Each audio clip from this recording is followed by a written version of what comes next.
For a few, growth simply happens when the mind is at ease. But even in our differences, we're all connected by the things that hold us steady or have our backs. No matter the hue, there's a color that feels like you. So let me ask you this. What's your color?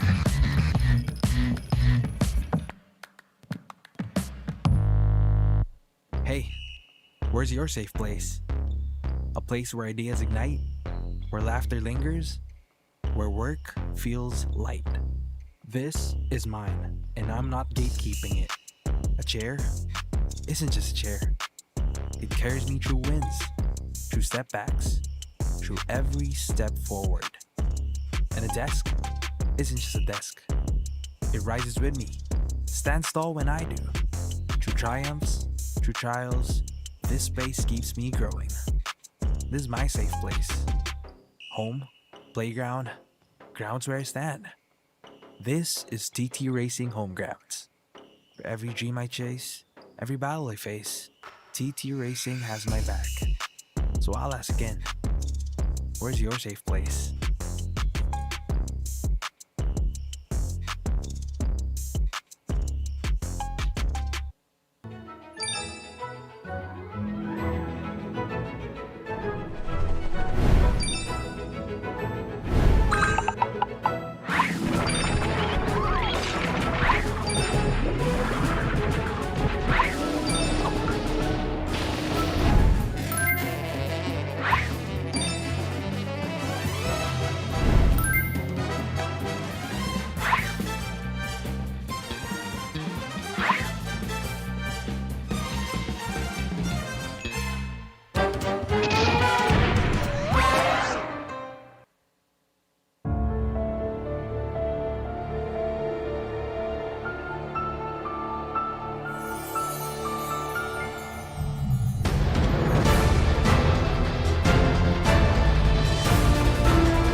Bago na naman tayo, ha?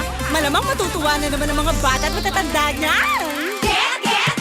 Maglaro tayo, di kami patatalo. Maski duo o trio, kahit 5 man pa kayo. Kahit pa sabay-sabay, ang kalaman sasablay. Kung mag-rank ang pambilis, sure na wipe out! Get out! Pili na ng lane, at mag-pick ka na ng hero. Sa mid lane galingan mo, pag nag-ulti dapat sakto. Push na ang turret, ready to attack the Lord. Ube, summer bonding na ng todo. Laro, laro, laro. Bilis, bilis, bilis. GG na sila. Appear, appear, appear. Ay, nadali. Sige, push mo. Laro, laro, laro. Bilis, bilis, bilis. GG na sila. Appear, appear, appear. Ay, nadali. Sige, push mo. O ano? Sasali ba kayo? Lahat ay masaya. Pwede dito kahit sino. Nasaan ka man, nasa bahay o trabaho, pwede niyong laruin to. With sex bomb tayo ay panalo. Appear, disappear, one hop, one court, one court, one hop, disappear, appear. Appear, disappear, one hop, one court, one court, one hop, disappear, appear. Appear, disappear, one hop, one court, one court, one hop, disappear, appear. Appear, disappear, one hop, one court, one court, one hop, disappear, appear. Laro, laro, laro. Bilis, bilis, bilis. GG na sila. Appear, appear, appear. Ay, nadali. Sige, push mo. Laro, laro, laro. Bilis, bilis, bilis. GG na sila. Appear, appear, appear. Ay, nadali. Sige, push mo. Get out!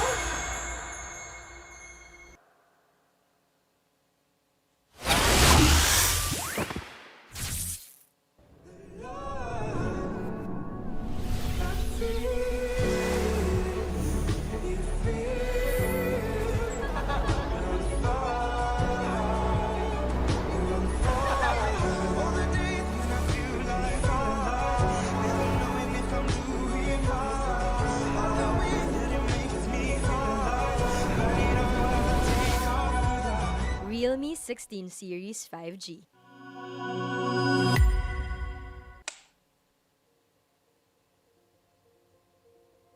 I'm out of Kasawa. I'm a designer. I always be getting some inspiration from my everyday life. I feel urban perspective, world is chaotic. We need order. Touch, the UI already touching everything. Touch means we can feel everything.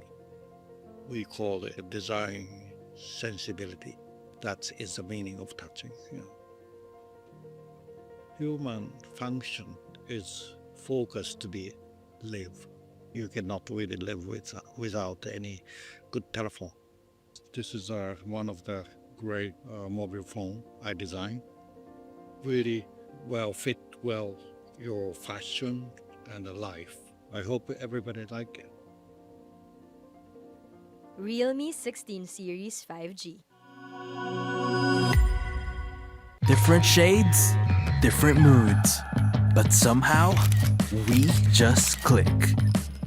We all move through life differently, chasing dreams, finding calm, and growing in our own ways. For some, their energy burns brightest when they play.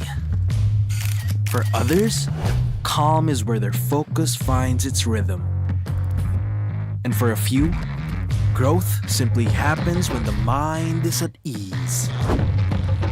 But even in our differences, we're all connected by the things that hold us steady or have our backs.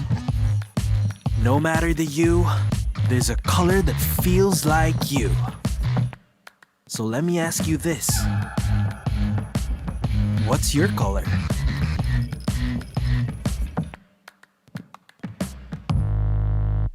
Hey, where's your safe place? A place where ideas ignite, where laughter lingers, where work feels light.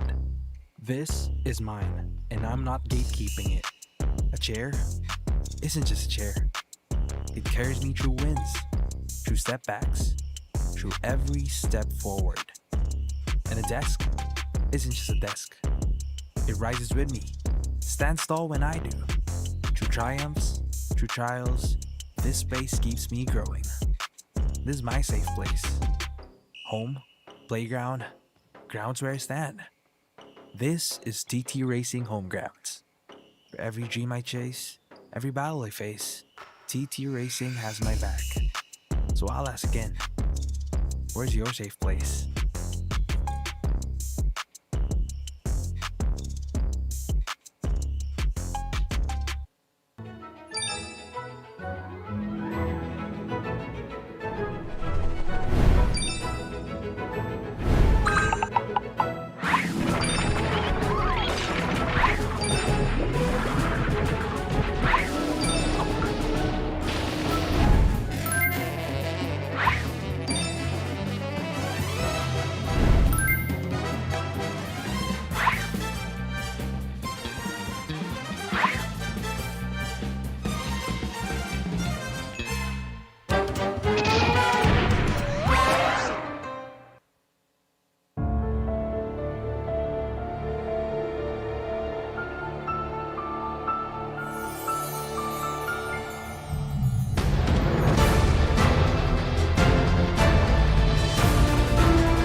bago na naman tayo, ha? Malamang matutuwa na naman ang mga bata at matatanda niyan. Get out! Maglaro tayo, di kami patatalo. Maski duo o trio, kahit 5 man pa kayo. Kahit pa sabay-sabay, ang kalaman sasablay. Kung mag-rank ang pambilis, sure na wipe out! Get out! Pili na ng lane,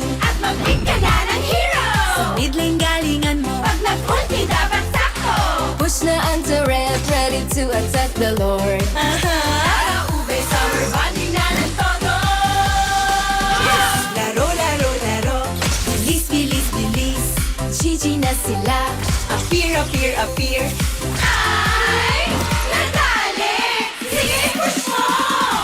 Laro, laro, laro. Bilis, bilis, bilis. GG na sila. Appear, appear, appear. Ay, nadali. Sige, push mo. O ano? Sasali ba kayo? Lahat ay masaya. Pwede dito kahit sino. Nasaan ka man, nasa bahay o trabaho, pwede niyong laruin to. Successful tayo ay panalo. Appear, disappear, one hop, one court, one court, one hop, disappear, appear. Appear, disappear, one hop, one court, one court, one hop, disappear, appear. Appear, disappear, one hop, one court, one court, one hop, disappear, appear. Appear, disappear, one hop, one court, one court, one hop, disappear, appear. Laro, laro, laro.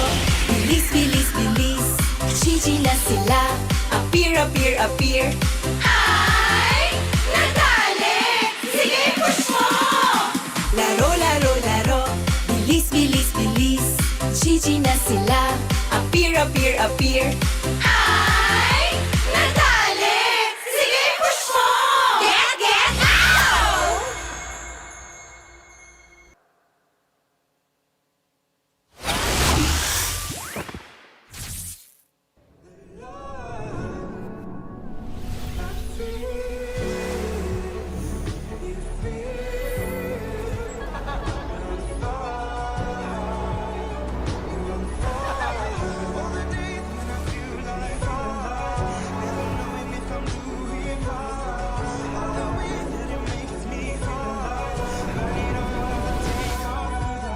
Realme 16 Series 5G.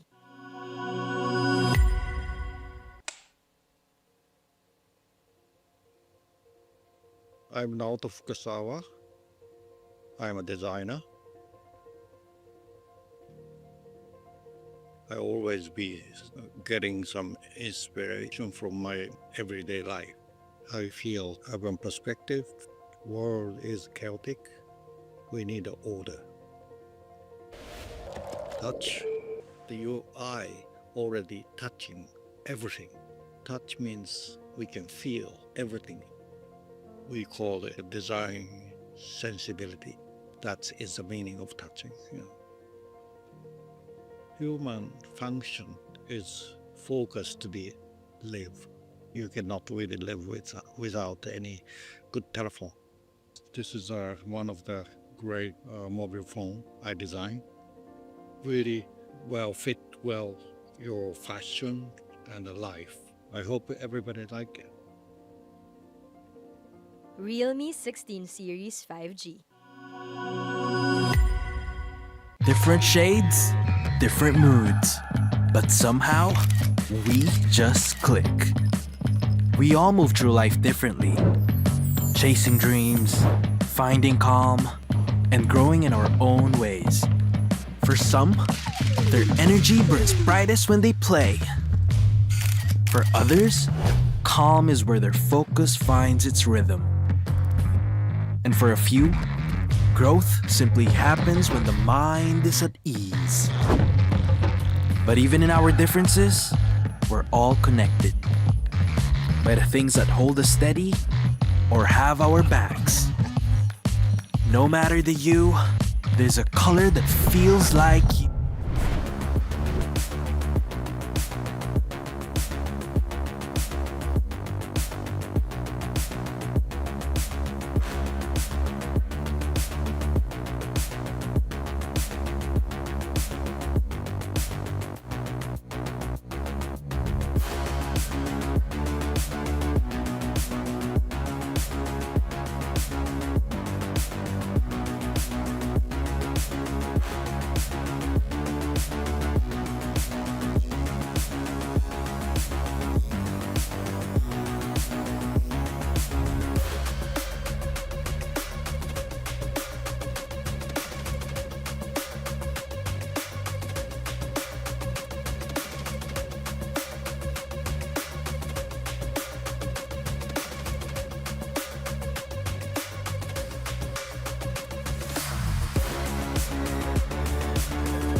Madalas nating matunghayan ang mga may init na MLBB actions mula pa nung day 1, tuloy-tuloy lang dito sa MDL Philippines Season 7. Ito ang ikatlong araw ng ating play-ins. Kaya makasama nyo for this day, ako si Qwerty, kasama si Athena at si Gretchen. Pero bago natin simulan to, kamusta naman ba kayo? Kasi masyadong intense yung mga nangyari sa mga nakalipas na araw.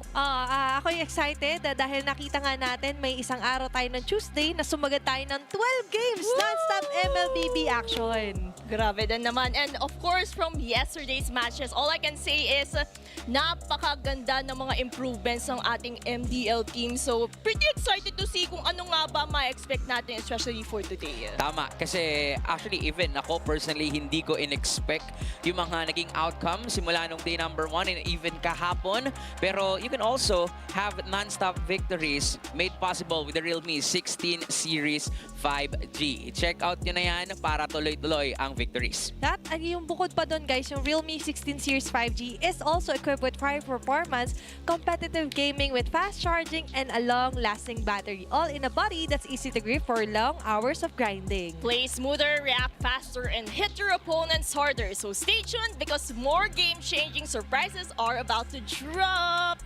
Yup, grabe naman din talaga yung mga pwede natin na-expect ngayong araw. Katulad ng mga grabeng laban na kung saan, one thing can stay consistent. It is the comfort that keeps you locked in. Powering setups here in MDL Philippines is TT Racing Philippines, the trusted global workstation partner of gamers, creators, and champions. Kaya naman makaka-expect talaga tayo ng mga may init na laban ngayong araw. Actually, ilang laban lang ang matutunghayan natin ngayong araw kasi masyado nang madugo at masyado nang marami yung mga nangyari nung day number 1 and day number 2 to the point na nakita nga natin may mga teams nang nagpaalam pero may mga teams na nagtutuloy talaga yung kanilang pangarap towards the victory, and I'm really liking the outcome as of now.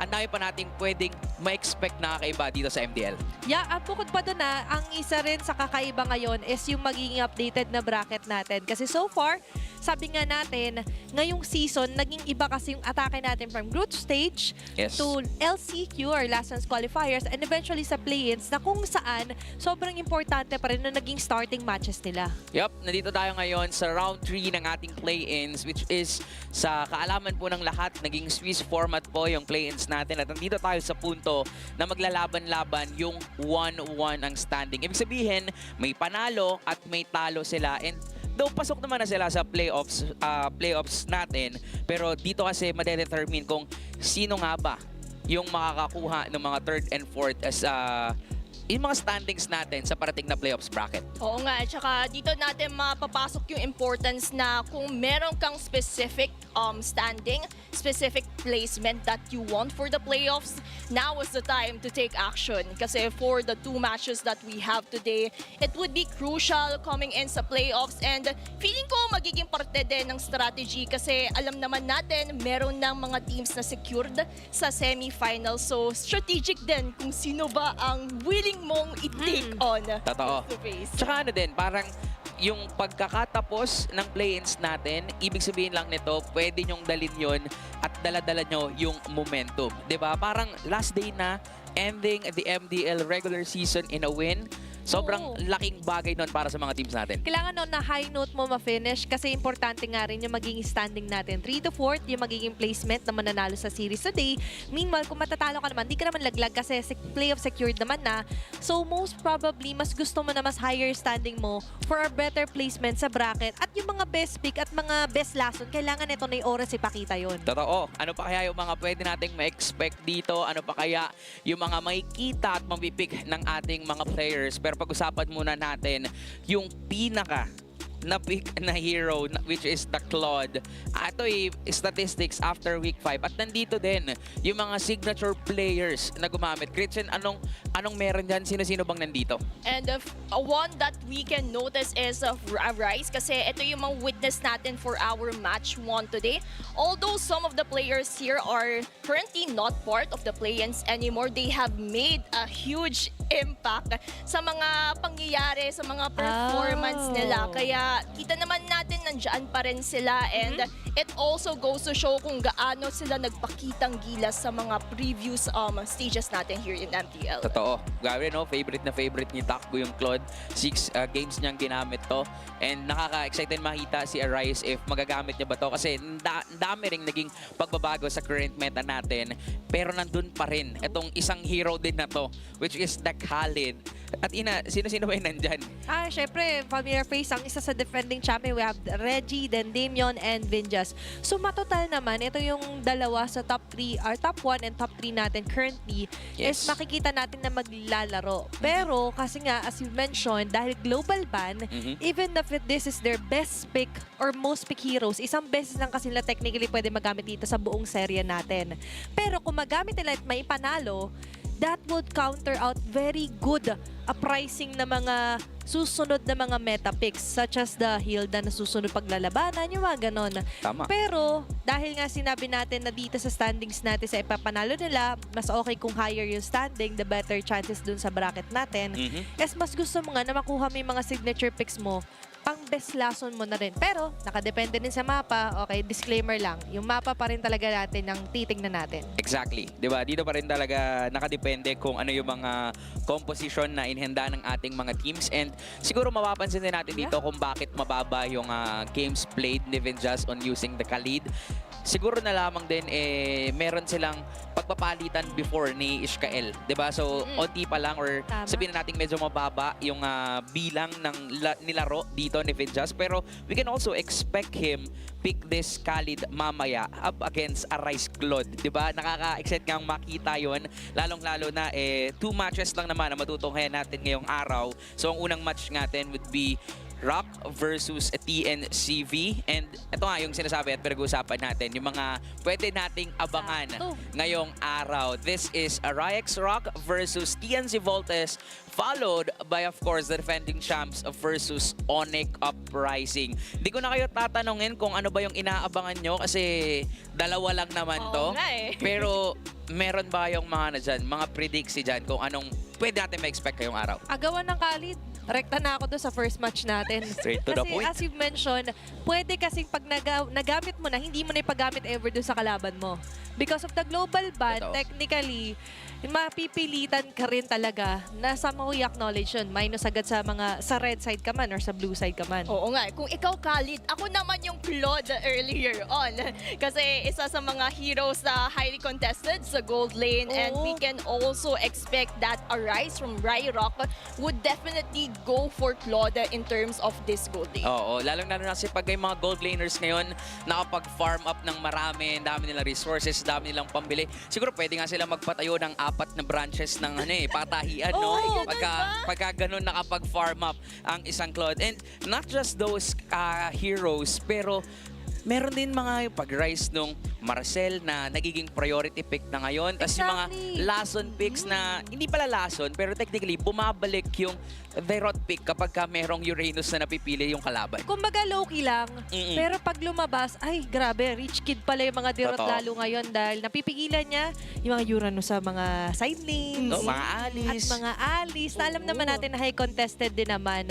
But so far, tignan natin kung gagana ba yan dito sa strategy na yan. Lalong-lalo na this is Rock versus TNC Volts. Solid na rematch yung pwede natin ma-expect dito. Kasi nung group stage natin, pareha silang magkagrupo.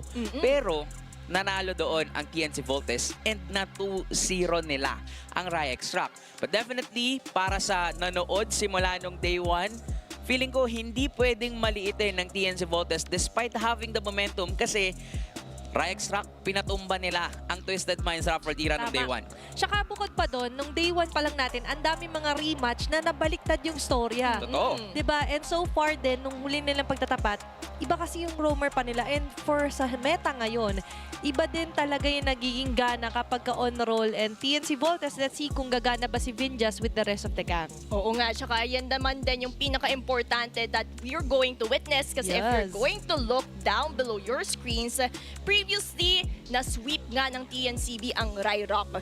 But the Yes. question is, will RyX Rock rewrite this history, this encounter that they have previously sa TNCV, or magagalaw pa rin ng TNCV yung momentum nila going in sa play-in? Kasi nadala nila yung momentum na yun simula pa lang nung last chance qualifiers eh. Parang doon natin technically nakita yung improvement ng TNC Volts ngayon, and kitang-kita natin yung chemistry, yung giggle na meron itong team na to. And even for RyX Rock, in compare with their performance last season, parang ngayon, even sa interview, sinabi nila na ginagawa lang kasi nila kung ano yung dapat nilang gawin. And even when it comes to their mental state, ang ginagawa nila is that they're keeping themselves in a positive manner na kailangan positibo tayo dito sa pagpasok ng laro. And now, nandito silang 5 pa rin, si Riley, si Duby, Cyprus, Lorenzo at si Arise ang magpapakitang gilas sa RyX Rock. Tsaka ito rin yung pagkakataon ng 5 ito na ipakita that even if medyo sinasabi nila baka hilaw pa, bago pa, rookies. Pero pinatunayan natin mga rookies dito sa season na ito ay talagang palaban. And so Yes. far, pag naipanalo kasi nila to, definitely, kung gusto man gumatin TNC Volts, ang pinaka-slim chance na yung magtapat na sa Grand Finals, dun yung rematch. Oo nga. Pero dahil secured na ngayon mga semifinals teams natin. Meanwhile, yung makakatapat din nila kasi, revamped version eh. Oo. May Onic na 2.0, ito TNC Volts 2.0. This is, of course, the improved version of TNC Volts. We have Deco, Franz, Zeno, Vindras, and Godsu na ipanalo na nila yung match nila before kontra sa RyX Rock, but definitely gusto nilang ituloy at ulitin yung ginawa nila noon. Siyempre, gusto nila continue yung momentum that they have even though they have changes when it comes to their roamer. Previously, Ishkael yung yung naging roamer nila pang kontra sa RyX Rock, but now Vinjas is like the revamped version coming in from TNCV. Kaya they have also survived the challenges that they have faced, which is the last chance qualifiers na pinagdaanan nila. A lot of pressure is under them, and here they are, secured ang playoff spot, and of course facing RyX Rock sa mga gusto nilang placement here sa playoffs. Totoo. Tsaka isa din sa makikita natin dito, parang may mga nag-step up na rin talaga ng mga players entering the play-ins. Nung day number 1, kitang-kita natin na kapag nabigay mo kay Deku yung Arlot niya, yung Phobius niya, literal na mahihirapan din talaga yung kanilang kalaban. For RyX Rock naman, ako personally, ang pinagtutuunan ko talaga ng pansin dito, kung paanong ang tinding gumalaw ni Cyprus kapag nakukuha niya yung mga comfort heroes na. But definitely, this is one of their key to victory. Para sa RyX Rock, they need to prioritize proactive drops. Bakit ba ganito? Sakto, binanggit mo nga, di ba, sila Cyprus, at nabanggit din natin for RyX Rock. This is kind of their improved version. Saka may part kasi ngayon, pagdating sa meta natin sa play-ins, na kailangan talaga mas agresibo. Hindi na usong ngayon yung passive ka sa umpisa. Totoo. Kasi mas the earlier na makapag-snowball ka, the better, kasi nakakapagpondo ka na maigi. Madalang tayo nakakita ng mga comebacks. So, although umabot tayo ng mga game number 3, it's all because game 1, game 2 pa lang, enough na alone yung early game para ipakita na gumagana at well executed yung mag-game draft nyo. At saka ito din naman yung importance of not only planning sa drafting phase but also going your job sa mismong land of dawn. Kasi yes, you may have the plans that you need sa draft, pero kung hindi mo siya ma-execute accordingly din, dun din minsan nadedehado yung mga teams eh. So that's why they need to be proactive in terms of it.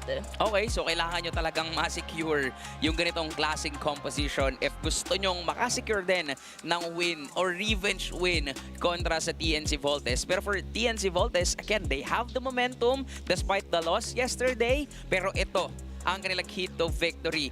They need to utilize France hero. Kasi nakita din naman natin from yesterday's matches that for France, siya ang consistent MVPs. Just because of the fact na nabibigyan siya ng space enough to farm, wala nang i-invade sa kanya kasi nandoon yung mid duo to ensure that his patterns are smooth, his rotations are smooth as well. So, kung ano man ang pipiliin ni France na hero, dapat doon din mag-centralize ang TNCV kung paano silang umikot, paano sila mag-rotate as a whole. Tsaka bukod pa dun sa draft is utilizing yung enough space for him. Dahil nga sa recent patch natin, na bago yung mga timers ng mga green camps and especially ng mga buffs. So you have to utilize yung space para sa junglers natin. Kasi so far for the junglers, kapag komportable at nakakapag-farm na maaga, is mas okay yung nagiging buhay kahit mid to late game pa. Totoo. Kaya nga, taas ng responsibilidad ng ating mga roamers para i-disrupt yung jungling patterns dito ng ating mga junglers. We have 2B and France. Yung head-to-head nila dito, literally na parang ang daming parts dito na lamang si France. Oo nga, kasi if you're going to also notice yung top hero pools ng bawat kumanan natin, for the side of TNC France, it's mostly centralized in dealing damage, having that early game potential, in contrast naman kay Dubi na nag-utility siya when it comes to the Federin and the possible hybrid build naman dito sa isang Guinevere. So that also goes to show yung mechanics ng individual players na ito on how it also contributes not only in micro skills, but also putting pressure sa mga macro objectives such as the Turtle, Lord, and etc. So, i-expect natin na papalagpag objective gaming itong si RyX Rock na nga. Matik Sila yan. Dubi dahil nga more on utility. Fighter, junglers ang kanyang nasa specialty. Pero let's see kung ano nga ba yung maging prioritization natin kasi kailangan natin i-check kung ano muna yung side natin. Ayan, blue side, RyX Rock ang pipili ng first pick sa draft and nakaka-excited makita kung ano yung mapa na pipiliin nila kasi gusto ko na point out nga din ni Gretchen dito yung sabihin na nating identity ng ating mga junglers na wherein si France, mas nakafocus pa rin talaga siya yung sa current OP heroes in the jungle, just like the Suyu, the Harley, as well as the Leomord. Tapos hindi siya may utility. Di ba? Mas pinili niya pa ngang mag-Lancelot nung day 1 kahit na may Fredrin, may back siya. Kasi yun naman yung identity niya which is okay lang as long as gumagana. Pero ngayon, expanding rivers din ang pipiliin ng ating picker which is the RyX Rock. So, we can expect dito na talagang umpisa pa lang bardagulan agad yung ating laban. And when it comes naman sa bannings, all I can say is somehow similar then just like what we have witnessed from yesterday's match. Kung saan ililimit nila for the side of RyRock ang mga hero pulls ni Franz kasi definitely Fanny, Harley. Syempre, si Franz lang naman yung posibleng gumamit niyan sa side ng TNCV. In contrast naman sa side ng TNCV, the Marcel, Guinevere, somehow a mixture ng mga heroes na that can disrupt yung mga rotations sila earlier on. Wala nang paligoy-ligoy pa Straight to the point. Diba? Parang ito yung sinasabi nga natin na putting your best foot forward. As we mentioned nga guys, importante pa rin yung magiging standing kasi nila before we officially head in sa playoffs. Dahil technically, ang hirap na ng ganti kapag di ka pa nanalo dito. Yung revenge ay very slim. Pero ngayon, wala rin yung isa sa tinitignan ko sanang hero for the mid lane dito para sa TNC Volts. Sobrang respect onto that EVE immediately. Pero may mga opens dito na mga Jushin. Yan, Zushin, may Suyu, Claude, naming ang open naka-lead na sinasabi natin which could be contested dito. Matik, Zushin. Pero lumabas na rin, no, even sa MPL, nakita natin na kapag may nag-Zushin, mataas yung pick rate. Bigla-bigla ng Uranus. Oo nga, and apart from Uranus, yung usual trajectory din ng ating mga teams is picking out the Phobius earlier on. But it also depends din naman kasi yung katulad nga, balikan natin keys to victory, it also depends kung ano ba yung hero pool na gagamitin ni France dito sa mismong game 1. Kasi if they were to design the strategy based on France being the jungler, whether it may be an assassin, maybe a fighter, doon din magbe-base yung mga priority picks ng TNCV. So pwede ba tayo ma-expect na dito ng mga Suyu, Hayabusa, there we go, plus the Phobius, na ito rin, no, parang nakakayamot din talaga. Lalo na pag si Deco gumamit ito, parang kabisado niya tong hero na to kahit nakapikit pa. Kala mo 4 of spades no? Totoo. At kabisado rin kasi natin na kapag pumili ng Shout sa'yo, Phobius, Coach Woody. nalilimit din kasi agad. yung Harit pick, sobrang tapang mo na lang kung sakali. Totoo Pero din. as we mentioned, okay lang sa Harit dahil ang lakas siya na nga, mas pinalakas pa. Oo, Diba? Isinulong pataas. So definitely you would want someone with protect and jump. At perfect na combo dito is going to be the Khalid. Plus, I believe na pwede silang sumabay dito ng jungler. Pwede silang lumaban ng utility. Focus on the strengths muna ni Dubi.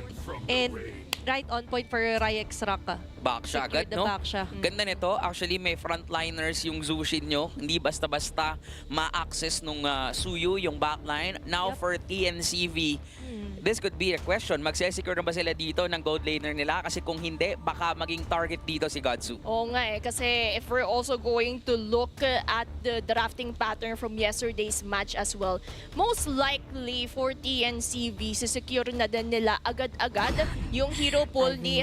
Ayan, speaking of which, the carry, open na Matik na. open. Oo. Kaya for TNCV, pwede nilang i-target na dito si Arise. Kasi they know na once ma-open yung mga hero pools that are actually activated for his side, then doon din naman mag-a-activate yung strength ni Arise. Pero yung ban na, si Valir agad. Ganda, Kasi ganda ba? naipanalo eh, na-review nila Coach Drake yung value ng third game nila sa Dewa ng TNC Volts. And I do like na highlight nila dito na umusan ng hero yung gold laner here para sa RyX Rock. Kasi para walang masyadong share dito at makakalapit sa carry kung one-on-one. Tapos tinanggal din nila lahat ng successful mid lane heroes para sa Voltes DQ nila, Coach Voltes DQ, tinanggal. Yun nga. This is actually the Eve, Lilia, and Valier na saktong for the first hanggang third game ginamit.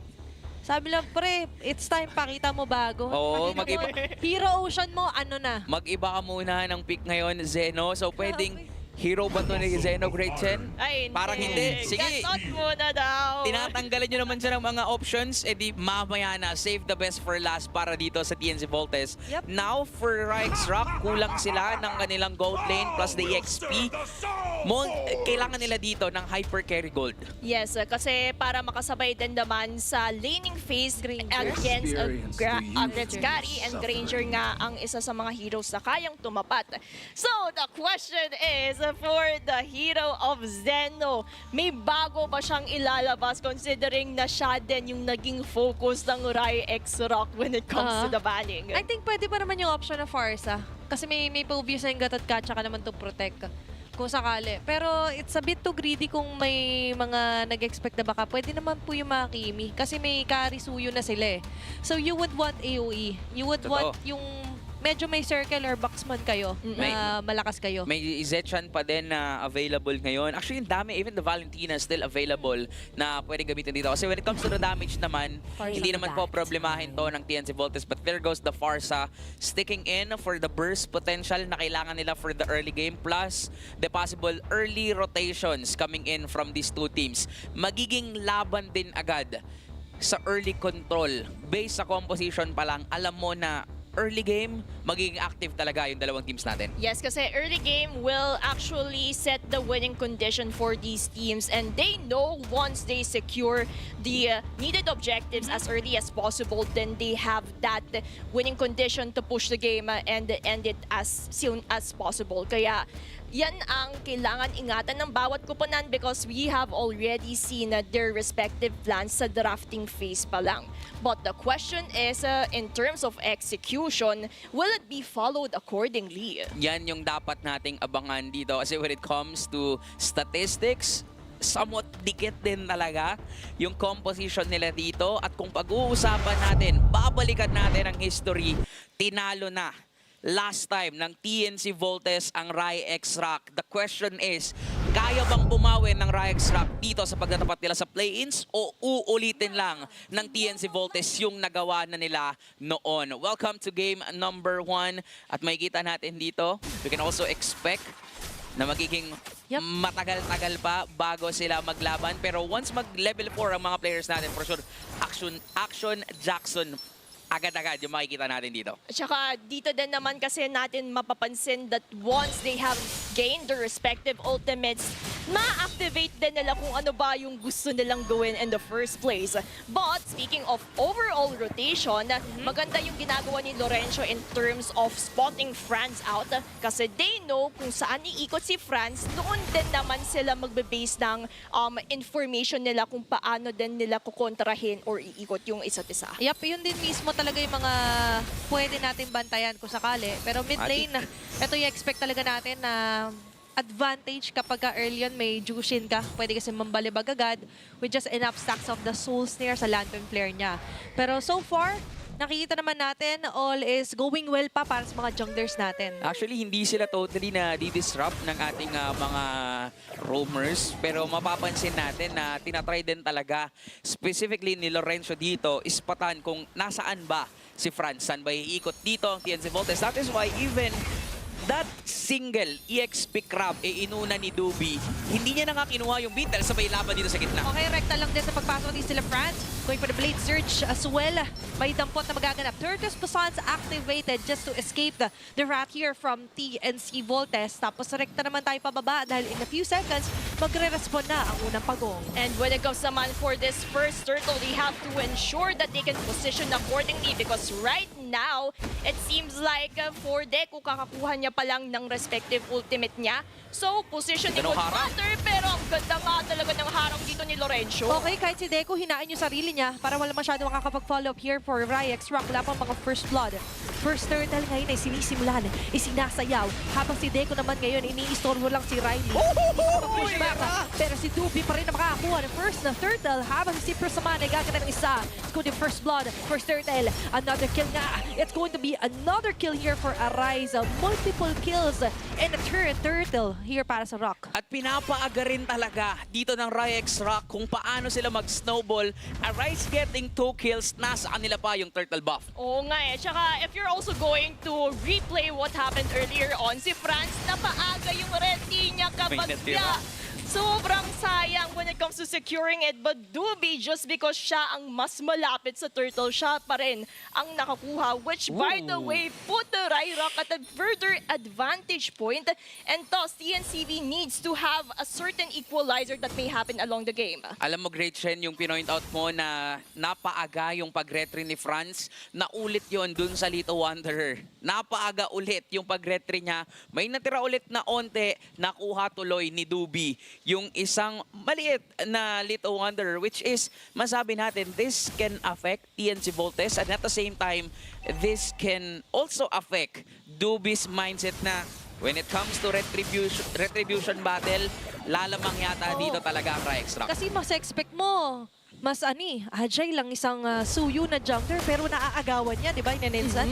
And yun yung gusto niyang pigilan, yung snowball dito for TNC Volts. That's why confident sila na kahit pumasok din si Lorenzo, ay may aabutan pa rin naman sila laban dito. At nakapatay pa nga ng isa doon si Lorenzo. Suyu is already down. Balagbag naman here para kay Dubi, making it another double kill. It's going to be a landslide pagdating sa kills para sa RyX Rock. And just because of that instance, RyX Rock, sila pa ang makakakuha ng further advantage when it comes to securing this turtle.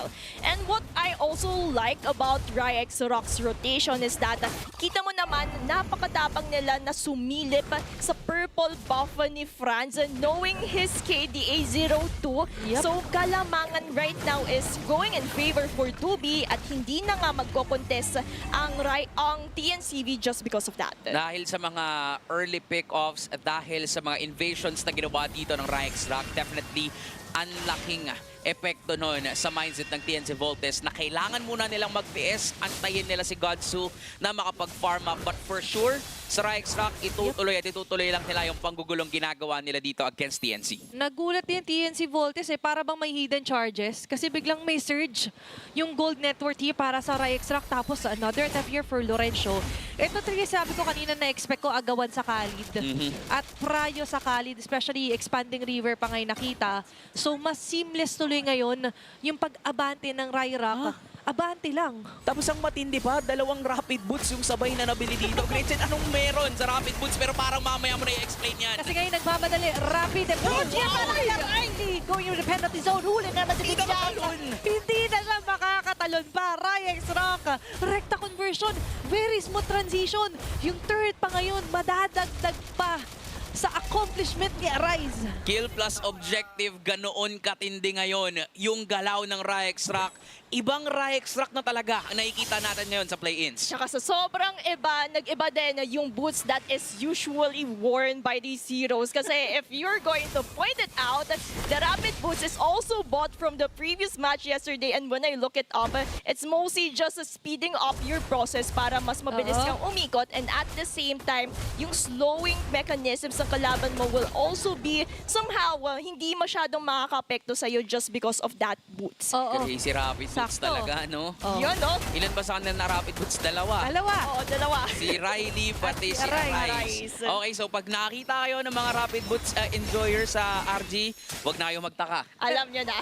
Kung may panalo to ng RyRock, di ba? Yun nga. Doon naman nagsisimula yung mga meta eh. Doon naman nagsisimula, pag may sumubok tapos gumana, edi G, edi go. Gagayahin. Si James Pang, sinabi niya rin yun, di ba? Yung build niya sa Harley, medyo hinybrid niya. At ngayon, para sa RyX Rock, hindi na hybrid. Solely approaching, dito tayo sa masasabi nating safe snowball, 5K Yes. gold lead. Deny rekta ng purple buff, pati green caps. Lahat sinisimot dito ng RyX Rock. Yun nga, another turtle, another purple secured by RyX Rock. Definitely yung kalamangan nila dito ay unti-unti pang lalaki. Look at the aggression of Arise. Diba? Siya na mismo yung nag-zone out sa TNC Volts kasi nga naman, we can expect na TNC na mamaya pa ito lalaban. Look at the itemizations of Godsu. Hindi ba yun enough para sabihin nating online na ang sangkari? Oo nga, tsaka kailangan niya pa mag-form accordingly because if you're going to look at the Rise who is currently at level 10, all we can say is laning phase-wise, it is going in favor of Arise talaga. So Godsu needs to catch up further a lot para makahabol sa kalamangan na yon ng RyX Rock. That also goes the same for the other members, especially for France na hindi pa naman nakakapitalize ang isang Sky Piercer just because wala pa siyang kills. Oo, hindi after ng mga early attempts nila kanina dun sa objectives, tila ba ang naging desisyon nila dito kumalma muna, mamaya na lumaban kung kailan kaya nilang mag-deal ng enough damage. But the question is, aabot ba tayo sa puntong yun? Kasi tila ba, alam din naman ng RyX Rock yung kanilang winning condition dito, minamadali din nila. They're solid as a rock as of now na tila ba hindi ito matitibag. Kaya ngayon naman ay nagiging solido rin yung pag-abante. And you've mentioned nga, kailangan lang magantay. Willing ba ang RyX Rock na maghintay din? Kasi sa ngayon, kahit na hindi pa sila nakakuha ulit ng kill, sinisimot, may nangyayari pa rin sa mapa. It's all about invading, denying as much as they can sa resources. Ngayon pala magkaka-golden stuff yung carry ni Godsu. So medyo na-delay talaga ng farmings dito ang TNC. Meanwhile for Rai, yung kaninang 5K naging 6K, ngayon almost 8K. Gold lead na meron sila, tas this could be a free lord. Ano ba yung mga dapat nating expect dito, Great Sen for TNC? Kailan ba sila papalag? Kailan ba yung tamang oras na lalaban sila dito against RyX Rock? Pero speaking of laban, Lorenzo will go in at the other members. Hala! Penalty zone as well ay kinumete. EOG mismo balubong na gulong sa likod! Nowhere to go here para kay Vinjas. Rekta ninja moves for RyX Rock. Happy New Year sana yun para kay Vinjas pero napakangga siya pabalik ng isang gulong dito. Again, RyX Rock continue ballooning up their lead. 9K na. Sa ngayon, meron pa silang makakasamang Lord later on. Now, for TNC Volts, mahirap talaga ang sitwasyon nila ngayon. Wala silang choice kundi magtiis. Pero paano sila lalaban dito? Tila ba alam na alam ng RyX Rock paano babawi dito sa rematch game against TNC? And alam naman natin when it comes to TNCV, they would solely rely on Vinjas when it comes to those AOGs. Kasi si Deku, wala pa naman siyang pang-initiation. Pero speaking of initiation, it seems that RyRock will go for it. Okay, rekta na agad. Wala na yung frontliner para sa TNC Volts. Saka pa si Deco naman ngayon nangangaray sa mga bala na gagaling dito. Kila Arise, rising up the occasion. Lipat basag ng Tori D sa may bandang gitna. Nagdedelikado ngayon ang buhay para sa TNC Volts habang yung sistema ngayon na binubuo ng RyX Rock ay tuloy-tuloy pa rin na nagpa-flow. Seamless.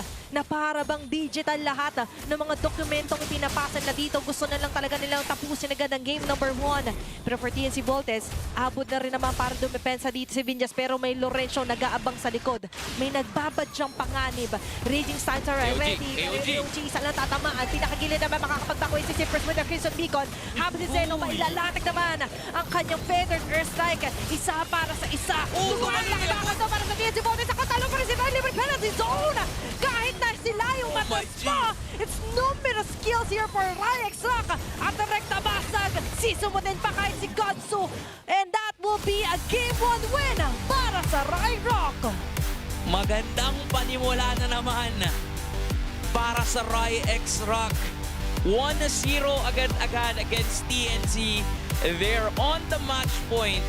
At tila ba, they want to change the history. Sa muling pagtatapat na to, sila ang makakauna naman daw. Oo, kasi tandaan nyo kahit sa history books natin, hindi naman one page lang ang history. Maraming pahina yan. Oo, diba? Diba? Tama. Sabi nga ni Tito Prof B, ganyan talaga ang history. At saka, syempre, kapag napag-aralan mo yung history, madami kang matututunan para hindi na maulit ang nakaraan. Totoo. That is why Rock gets a point towards revenge. Isa na lang, talaga nga namang pwede nilang tapusin ng masaya yung play-ins natin. At kitang-kita natin dito, even inside the game, how they played. Alam nila kung ano yung step 1, step 2, step 3, yung sistema na meron dito ang RyX Rock, solidong-solido din talaga.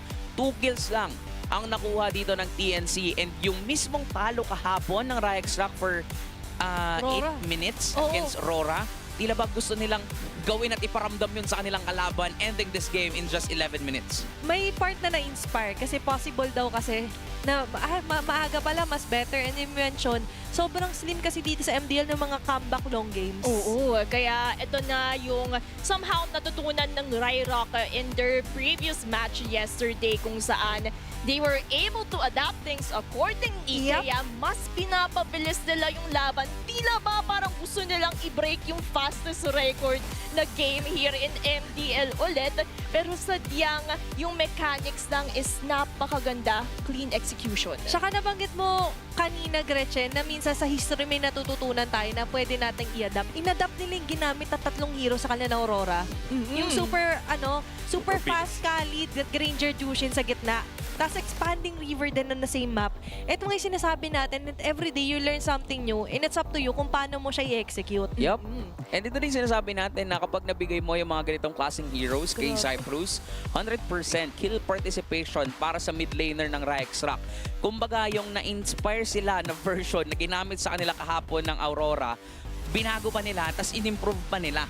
Which is, nandito yung backshot na pinag-usapan natin kanina, how versatile Doobie is, depende kung ano yung kailangan ng team niya. Utility ba? Assassin ba? Damage ba? Tankiness? Kung anong kailangan nyo, yun yung gagamitin ko. Tsaka yun din yung parang role ni Doobie when it comes to fitting into the puzzle. Tila ba yung kung ano man yung gustong strategy na i-execute ng RyX Rock, he is the one who makes the adjustment para yung mga natutunan nila, which by the way, yung nabanggit na earlier on against Aurora yesterday, inadapt nila sa larong ito. Kaya for the side of TNCV, hindi na agad sila nakapalag. Pero ang MVP natin, of course, Arise, na alam naman natin, backline lang yung positioning niya nakapag-snowball at protektado siya nila Riley, nila Doobie, at walang makaabot sa kanya.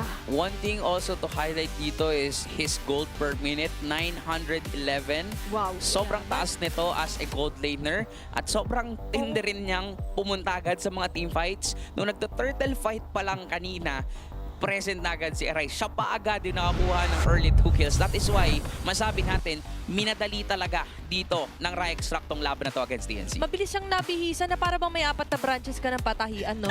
Katulad ng kakilala natin.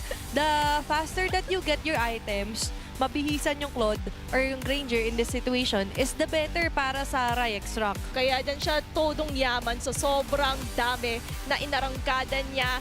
And at the same time, the space that his teammates was able to provide to him is truly phenomenal.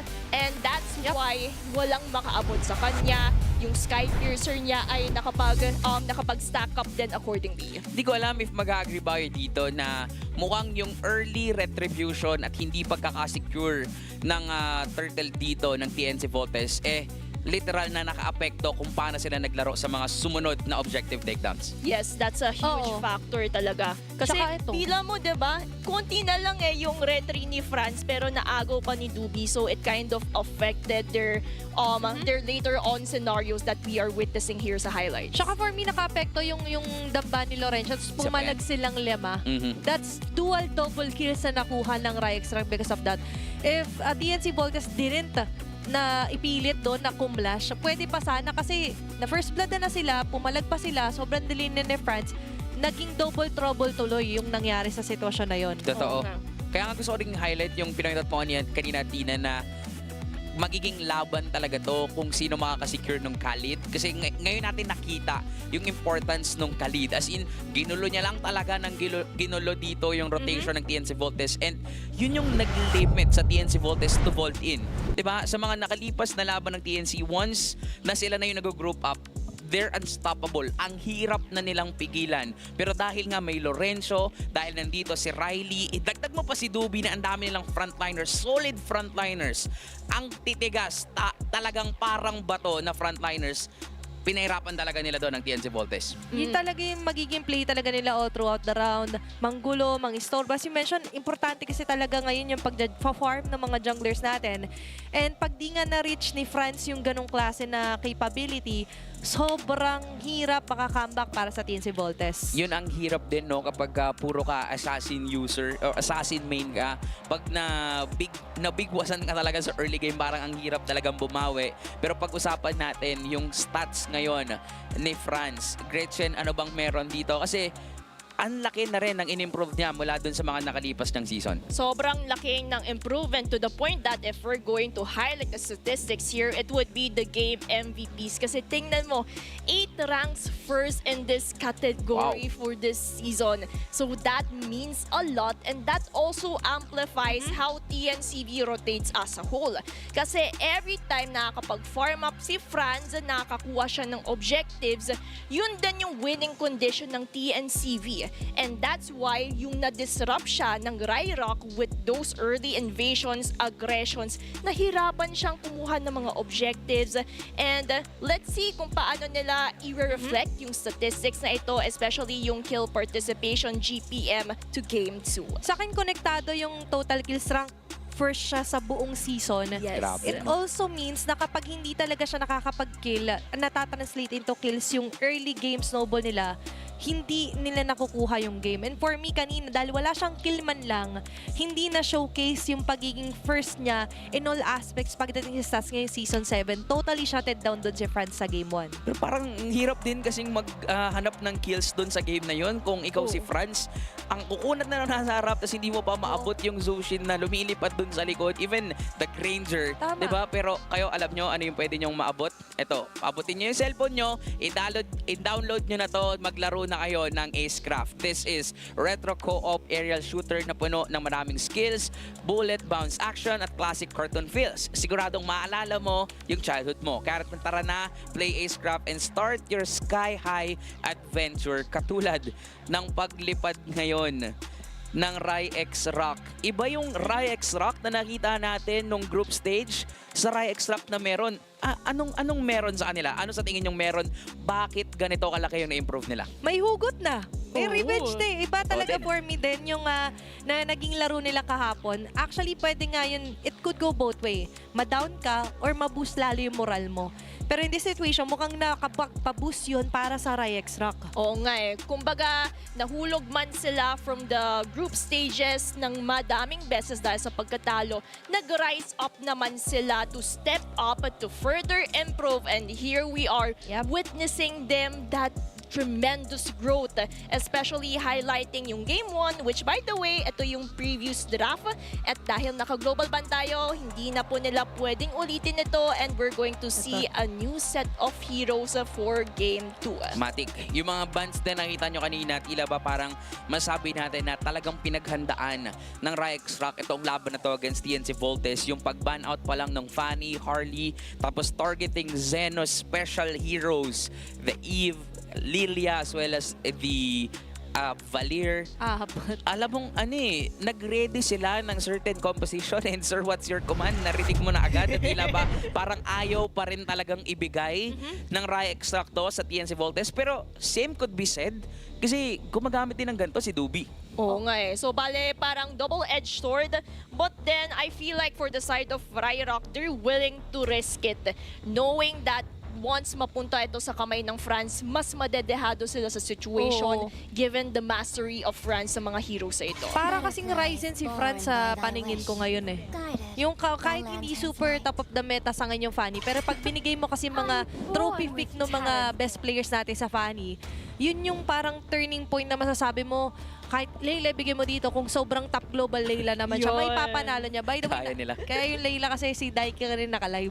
Nakita ko, oo, nagle-Layla siya. Iba rin kasi talaga pag kabisado mo yung hero eh. So yung point doon guys, talagang kung makikita mo na efficient siya sa mga heroes na to, you would expect na mas okay kung tatanggalin mo nila. Meanwhile, talagang rekta pa rin is going to be Freya ban. Dahil din na-realize na TNC Volts, di natin kailangan tanggalin ng back siya. Dahil remember, bawal na. Global ban. Pero can we expect an Eve pick dito, an Eve priority sa RyX Rock? Kasi yun yung nabago eh. Pinili. Baka hindi ba?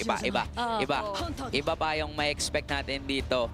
Knockout pick din against Godzu. At saka prioritize din nila yung Harit knowing that for the side of TNCV, wala na silang full views to actually counter out this hero. So, Ang expensive pala nun. another option for TNCV, prioritize yan, one of which Leomord and the hero pools of Zeno. Kasi napansin nyo din sa Game 1 drafting phase ng second phase ng banning, Zeno, France talaga yung main targets ng RyX Rock. Sabay kuha din agad ng Claude. They're prioritizing Godzu's hero as of now. And yung pagkakuha dito ng isang Leomord, tila ba parang gusto ni France maging malaya na kahit hindi siya matulungan ng mga kampi niya, kayang lumaban ng kanilang composition. Now for RyX Rock, wala silang kalid, nagamit na nila yon. Anong mid lane kaya yung gagamitin din nila dito as well as for their rope? Actually, pwedeng sila dito yung gumatot kacha kasi may Harit naman na. Or if ever, yung Pobius nga ni Matic nga mention. naman. Dahil pwede nang iban sa second phase to ng TNC Volts.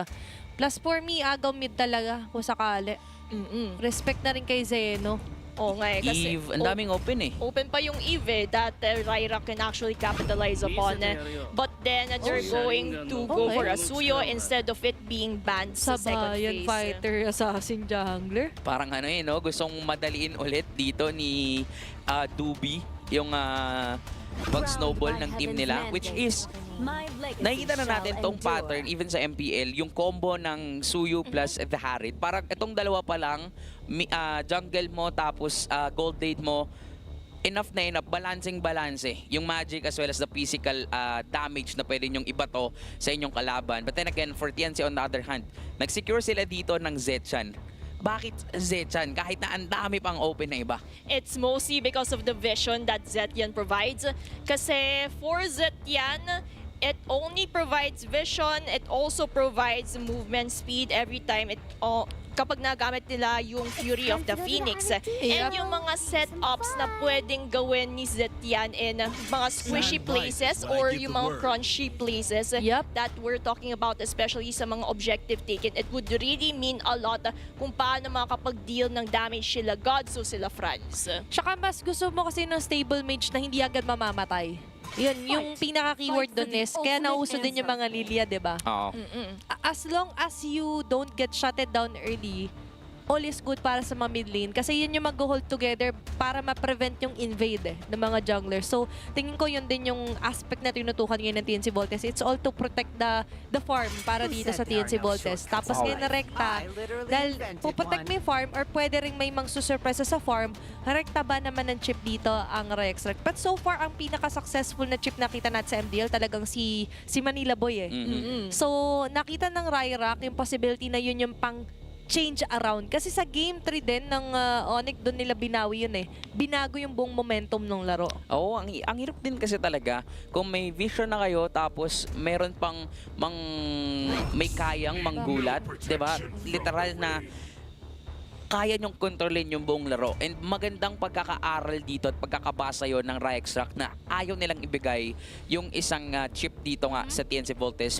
But Vinjas, nakita na natin to nung nakaraan ding laban nila sa group stage. Gumamit siya ng backsha para mabilis din talaga yung rotation nila dito. Pabilisan kung yun ang gusto nating i-highlight. But for RyX Rock, it would be, of course, the Valier Glue na ito na yung todong slowing potential that you can have for RyX Rock's case. Ang iniisip ko nga, sila TNC Volts sana yung nag-glue. Kung ipipilit pala nila na may backsha for Vinjas. Kasi hindi naman na mapipili ito ng RyX Rock So they could have just denied some of the picks sana sa XP. Pero, or sa roam na ngayon, by the way, kasi may Pobius na nga pala yung RyX Rock. Parang, for me, may part pa na pwede pa sana ma-maximize yung draft for TNC Volts. Totoo. At kulang sila ngayon ng EXP lane. Kasi Ano bang mabilit na babagay dito kay Deku? Arlot? Ang hirap mag-Arlot kasi Alice, merong Uranus. merong Phobius. Tatlo lang dito yung option na nakikita ko. Alice. There Ayan. goes the Alice. There goes the Alice. Kailangan nila ng extra sustain. Kasi yung damage nila would be enough. Kaso lang kasi parang dahil dun nga sa isang Valier, mahirapan silang lumaban dito. Mahirapan sila yung mag-initiate ng mga teamfights. Tsaka yun din naman kasi yung kailangan for the case of an Alice. Labanan mo ng apoy din. Oo, diba? Apoy kung apoy, fight fire with fire. And for the case of an Alice, they needed that extra initiation, setup gameplays for Tama. TNCV. Kasi they shouldn't heavily rely on the Zetya knowing that the Fury of a Phoenix matagal yung cooldown reduction in the early game. Pero yung ano naman natin is early game pabilisan tayo So the Alice is the viable option to ensure na meron pang silang pang-engage sa mga situations. Best of both worlds din kasi yung Alice. Kanina na, kaya ko napagkita yung Arlot, kailangan na ng setter. Kailangan na ng hard crowd control. Si Deku na yun Si Deku na yun. So, dito na talaga yung Alice na sustain, frontline, tapos may setup pa. Kompleto. Kompleto Ricardos ang dalawang teams natin. Again, this is the revenge match na gustong ma-secure ng RyX Rock. Pero aabot ba tayo sa Game 3? Aabot ba tayo sa pinakahuling laban dito sa Land of Dawn? Tingnan natin kung makakabawi ang TNC Volts o talagang mababawi na at masay-secure na ng RyX Rock ang panalos. We're heading inside the game. This is game number 2 para sa unang match natin ngayong araw. Pero ano bang basa nyo dito sa laban na to? Kasi medyo nag-iba rin talaga yung composition nila. Parang nagpalit. Yung backsha napunta sa kabila, na kung saan umi-invade pa sila dito. Ayun na. Nakikita natin agad dito sa gitna. Kakasabi lang natin. So, ang pinaka-plan ng TNC Volts, let them taste their own medicine ng game number 1. At saka, kita nyo naman kung paano nag-iba yung rotation ng TNCV. Wow. Knowing their lessons, knowing how they rotate right now, pinaunahan na ng TNCV na kaya nilang kumuha din, mang-invade agad-agad. Pero, Okay, sakto, papalaga. This time, mas confident ang TNC Volts kahit kumlash tayo ng ganito kala. Our composition is made for this kind of setup ng inatin ng RyX Rock. Tsaka ganda nung ginawa nila dito, specifically si Riley. Alam niya na after mapatay si Doobie, rerekta sa Beetle dito ang TNC Volts. And dinelay niya, kinight niya papunta para ma-reset. Kaya naman, ang choice ng TNC lumayo. So kahit papano, hindi na ganoon natin masasabi na TNC Volts yung may hawak ng lead sa early game. Pero hawak ng TNC Volts yung match poll result natin earlier sa Madla. Surprisingly, even after game number 1, that 67% na naniniwala pa rin sa kanila, Gretchen. oo nga, tsaka malaking bagay yun, especially for these players who are going all para makakuha ng panalo sa seryeng ito. Pero if we're going to talk about the turtle, RyX Rock, maganda na na-position agad-agad nila. Mahihirapan ang TNCV mag-contest dito. Okay, umabante na agad si Franz. Kasabay na sa kanyang barriel. Nangaregad si Lorenzo. Nakaiwas ng slide dito sa Perka Phoenix ang RyX Rock. Kaso hindi na maiwasan yung Throne of Ruin dito para kay Deku. At ngayon, siya pa rin ang pag-iinita. Napapaligiran na nga ba? Nowhere to go na nga yata. Mandadamay pa ba? Hindi. Tama na muna yan. Double kill here para kay Cyprus. And RyX Rock talaga, yung nakalamang dun sa team fight, hindi sila nag-focus doon sa turtle. Ang pinocus nila, heroes muna. Tsaka a lot of resources are burned for the side of TNCV. And kita naman natin for RyX Rock, ang ganda ng box strategy to slowly enclose the member of TNCV. Okay, clash kung clash talaga. Pumugusto. At TNC Volts na malagyan din ng numbers agad dito si Godsu. Kahit anong kunat ni Riley, kung napapaligiran ng lima, ay talagang mapapablema. Pinalikan ng TNC Volts. Yung naudlot na turtle, sabay disengage na. Okay, tinabla na nila yung laban. Sino man lumawang doon, Regine? Grabe. When it comes to the team fight initiations, I would say RyRock was able to equalize just because of it. But when it comes to the turtles, of course, TNCV was able to get it. Pero the problem is, nakapag-trade din sila. So overall, walang lumamang, naging balanse ang laro. And kita naman sa economic gap na 38 pesos lang, ganun ng konti yung kalamangan nila sa isa't isa just because of those initiations. So parang may expect pala natin dito, no? Mahihirapan din talaga yung mga junglers natin to get the objectives nang hindi lumalaban. Tama. Parang kailangan muna nilang lumaban kasi doon naka-design yung composition ng dalawang teams natin. Hindi yung, secure mo to, kami bahala dito. Parang kailangan muna nilang pumitas ng isa bago nila secure yung mga objectives na parating. Pare sila ng minor subject na kailangan i-take, kumbaga. Ano yan? Yung mga units na yan, yung pre-turtle at yung pre-lord later on. Yun. Pero bagong lahat kasi, Gretchen, napapansin ko rin for TNC Voltes, ay may part sa kanila na gusto rin sana nilang long team fights, pero nagugulat sila, hindi kasi nila latagad nila aray sa mga ultis nila. Oo nga eh. Tsaka yun din naman kasi yung malaking factor. They need to ensure that the fights that they are choosing later on, sila yung may advantage yun. At doon papasok yung choose your fights wisely. Kasi if we're going to look at it right now, Franz nakakapag-farm siya enough kasi level difference, Dubi is currently at level 7, Franz is at level 8. Palaban. So lumalaban talaga ang TNCV just because nag-iba yung composition nila. Kaya nila mag-sustain sa mga early game controls and ganun din naman yung kailangan nila i-maximize. Tsaka yung nakikita natin dito sa TNC Voltes, no? Again, lamang dito ng ilang daan ang RyX Rock. Pero nakikita kasi natin sa mga teamfights, tumalamang yung TNC. That is because of their engagements. Nandiyan si Vinzas using the backsha na tila ba kung sige, iban nyo yung kalid, meron pa rin namang parang ginagawa niyang kalid. Oo. Etong backsha na to. Ang hirap kaya pumigil ng gulong ng truck. Sa totoo lang.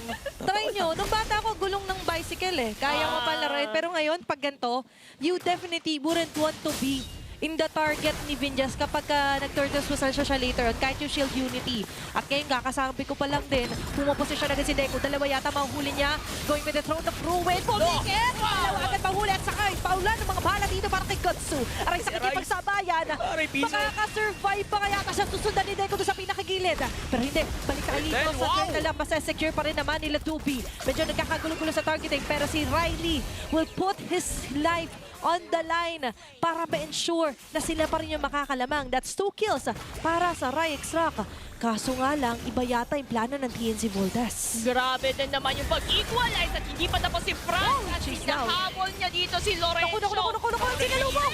Appear to sapir! Shutdown kill para kay Arise! Yun lang napasobra ng overextension dito si Franz kasi supposedly it was supposed to be an equalization kasi team fight wise it went for the side of TNCV kahit nakuha ng RyX yung turtle. Yep. But those little details, it will create a big impacts towards later on kasi noting yung magiging advantage ng RyX kapag parating nauulit yung mga instances like that for TNCV. Kasi parang kahit papaano na-equalize na ng TNC yung naging kanina eh. Pag nakaw sa kanila ng turtle, Yup. pagkakapatay dito kay Deco, nakuha nila yung buhay ni Riley. Pero yung overextension na yun, parang yun ulit yung magbabalik dito onto an equal footing sa dalawang teams natin. Wala pa ring lumalamang dahil dun sa nangyari. Kasi for TNC, again, pwede na nilang hawakan yung momentum na meron sila sa mga team fights. Natatakot na yung RyX Rock eh. Napauwi na kanina si Uprising na hindi man siya namatay, pero as long as na-divide dito ng TNC yung mismong laban and they're conquering everything, okay sana yun sa kanila. Diba? Because they have the Claude for the late game. Alam kasi nila mamaya pa yung power spike, pero kailangan din nila minsan pigilan yung gigil. Oo, pero ngayon hindi mapipigilan si Arise. Napilitan magbakawi yung dalawa laban sa nag-iisang harit. At alam Grabe yata din, ng no? RyX Rock, Oh, kapag no, hindi bumakawi ito, pwede silang Jumi. Pero nagbakawi naman doon sila Deku. Oo. But as you mentioned, okay na sana, pero may pero kasi na word doon sa ginagawa ng TNC Volts. Pero sana, may pero mga hindi. unnecessary na nababad. Tama. 'Di ba? Parang may win ka na eh. Sa- Kaso bumalik ka pa ulit. So, Sabi nga ni Kuya Lalush, di ba, let's not do unnecessary Wag or gagawa, fancy moves. Kailangan kung ano lang yung dapat gawin, yun lang yung gagawin! oo, kung ano muna yung minimum persa ngayon, exceeding their bare minimum. Atake itigil tubig. Bang! Walang jumpler ngayon ng RyX Rock. Counterplay. Kaya ngayon sila naman magkakaroon ng counterplay. Wala namang roamer. Ang TNC Volts, on the other hand, ay para bang napabuti pa rin to sa RyX Rock kasi tablado, hindi i-release ng TNC Volts na pumronta sa mga team fights. And just because of that, si Franz medyo aabante lang kahit konti. Kaya Dahil wala si Dubi and kinukuha nila yung Lord. Okay, nakita naman natin ngayon ng TNC Volts. Mapipilitan makipag-clash sa Deku. With the throne of ruin, may mahuhuli. Lorenzo is down. Aray sa kakasama. Ay, with the 7-4 single vision. Chrono dashes. Hoy pa si Deku! At si Deku ngayon ay aabutan pa rin na naglalagablab. Naapoy na magagali dito kay Cyprus. Franz as well a bit back away. Ito yung sinasabi ko kanina na 4v3. delikado pa pag ni-Lord ito ng TNC Volts. Okay Dubi! na. Pero si Dubi going for the Blade Surge. Soul Sever as well connecting. Okay, vertical out na muna. At the end of the day, tabla, wala pa rin nakakuha ng Lord. At mukhang wala pa nga rin makakapag-start ng Lord. Namatay na si Dubi kanina, pero grabe din yung pagde-delay dito ng RyX Rock at mukhang tatagal muna. Magiging mahaba-haba pa yung mga tatakbong oras Yup. bago makasecure ng Lord ang dalawang teams natin. Let them cook. Oo nga, at saka ito na naman yung napakahabang sayaw sa Lord. Walang nangyayari despite those initiations. And that's what I would also like to commend for both of the teams though. They know that despite their disadvantages, they can also see opportunities that they can take. Pero TNCV, ito na ba yung opportunity nila? Blitz, okay? Atake agad. Lord na Pinisin, nabay agad doon. Ang TNC Volts, saka hindi na makaabante agad dito. RyX Rock habang naman si Franz. Nakaabang with the Purple as well. Na sinakyan na nga double kill for him. Deku zoning out. The rest of the damage dealers of RyX Rock. Franz with a triple kill. Nakakawala na siya. Activated na ngayon yung stance natin na kung saan kapag nagkaroon siya ng enough kill, talagang ragasa para sa TNC Volts. 8-2-2 para sa isang Leomord ni Franz. At ito na yung sinasabi natin, once mag-bolt in ang TNC, tila ba they're unstoppable. RyX Rock, on the other hand, they're having a hard time paano tutunawin yung frontliners ng TNC. And ito din na yung lumalabas forming in from Arise, Cyprus when it comes to those damage dealers. At the same time, Dubi, Skypiercer, wala pang enough stacks kaya hindi pa natin maramdaman ang suyo sa larong ito. So that's why for RyRock, if they want to recalibrate, to reset, para makahabol sa kalamangan ng TNCV, they have to buy enough time. And once again, choose the fights that you're going to win.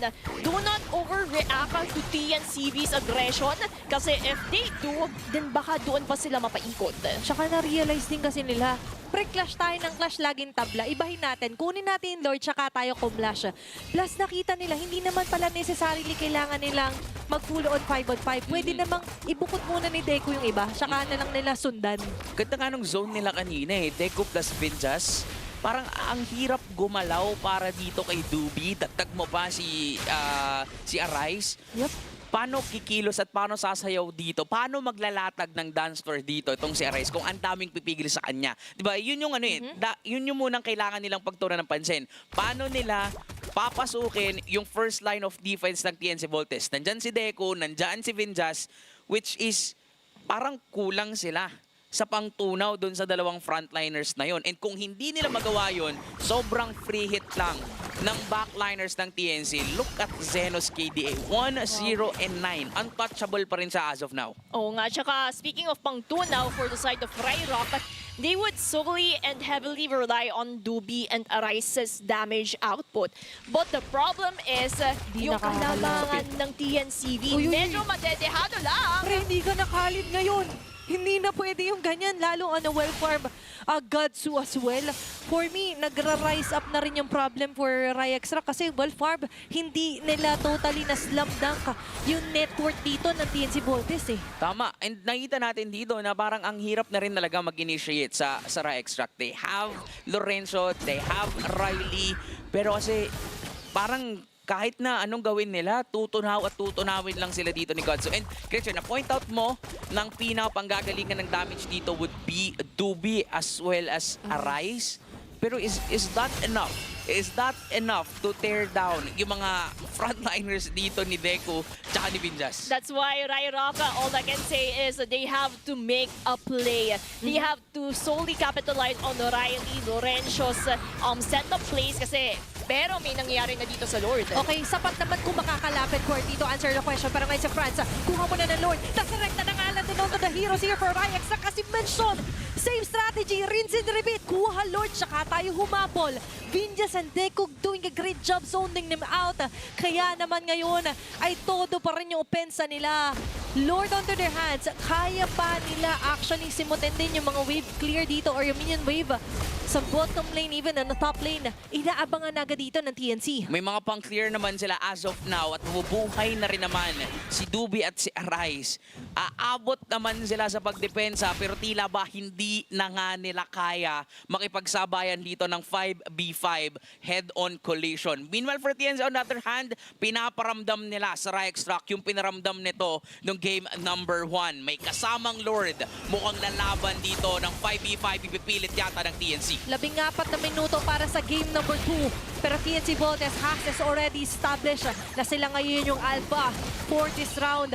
Rose Gold Meteor ay meron na rin si Franz kung sakali man na may lumalim na member dito for RyX Rock. Hindi na to mag-aatubili pa na kumlash kung sakali. Kaya kasabi lang natin, for RyX Rock hindi sila natitinag. Kaya rin nila kung sakali. Pero Conceal play, may conceal play. conceal play. Pwede mabati agad si Gadjo mo na play dito. Pinaula na lang ang mga bala dito yung mga members ng RyX Rock. At ngayon, hulaan ang buhay nila pa sa pula. Nawala pa dito pati si Lorenzo. The 3-man down or 3-man left to defend. Habang dalawa ngayon ay mag-aantay ng ilang segundo para makatulong dumepensa laban sa TNC. Ang ganda ng conceal as well as sa pagpasok ni Deco doon. Pero hindi pa tapos ang TNCV. Oh my gosh, sagas sa Vengeance Flame inatake or inactivate agad dito ni Cyprus habang siya'y tuloy-tuloy parang inaatake. Minion wave ba ikiklear? Buhay pa rin naman ang pag-asa to extend this round.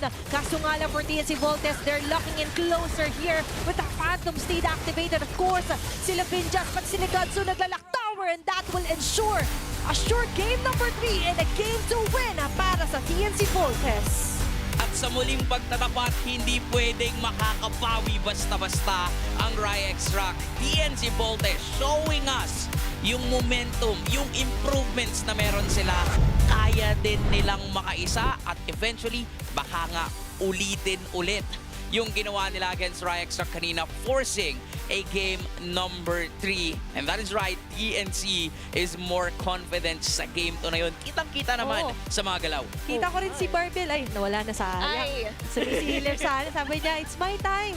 6v5 po yung laban. Pero anyway, so I really felt like they've learned from their mistake. Kahit sa draft, nag-adjust sila dun, great chain. Oo nga eh. Tsaka dito din naman natin makikita kung as an improving team for both of them, it also reflects kung paano sila nakakapag-adjust sa mga draft. And if we're also going to notice, hindi masyadong makapalag ang RyX Rock solely because si Dubi and si Arais hindi maganda ding laro for Asuyo and the Harit. Yes. Just because TNCV's capability of limiting them in the first place at nahinder agad nila yun.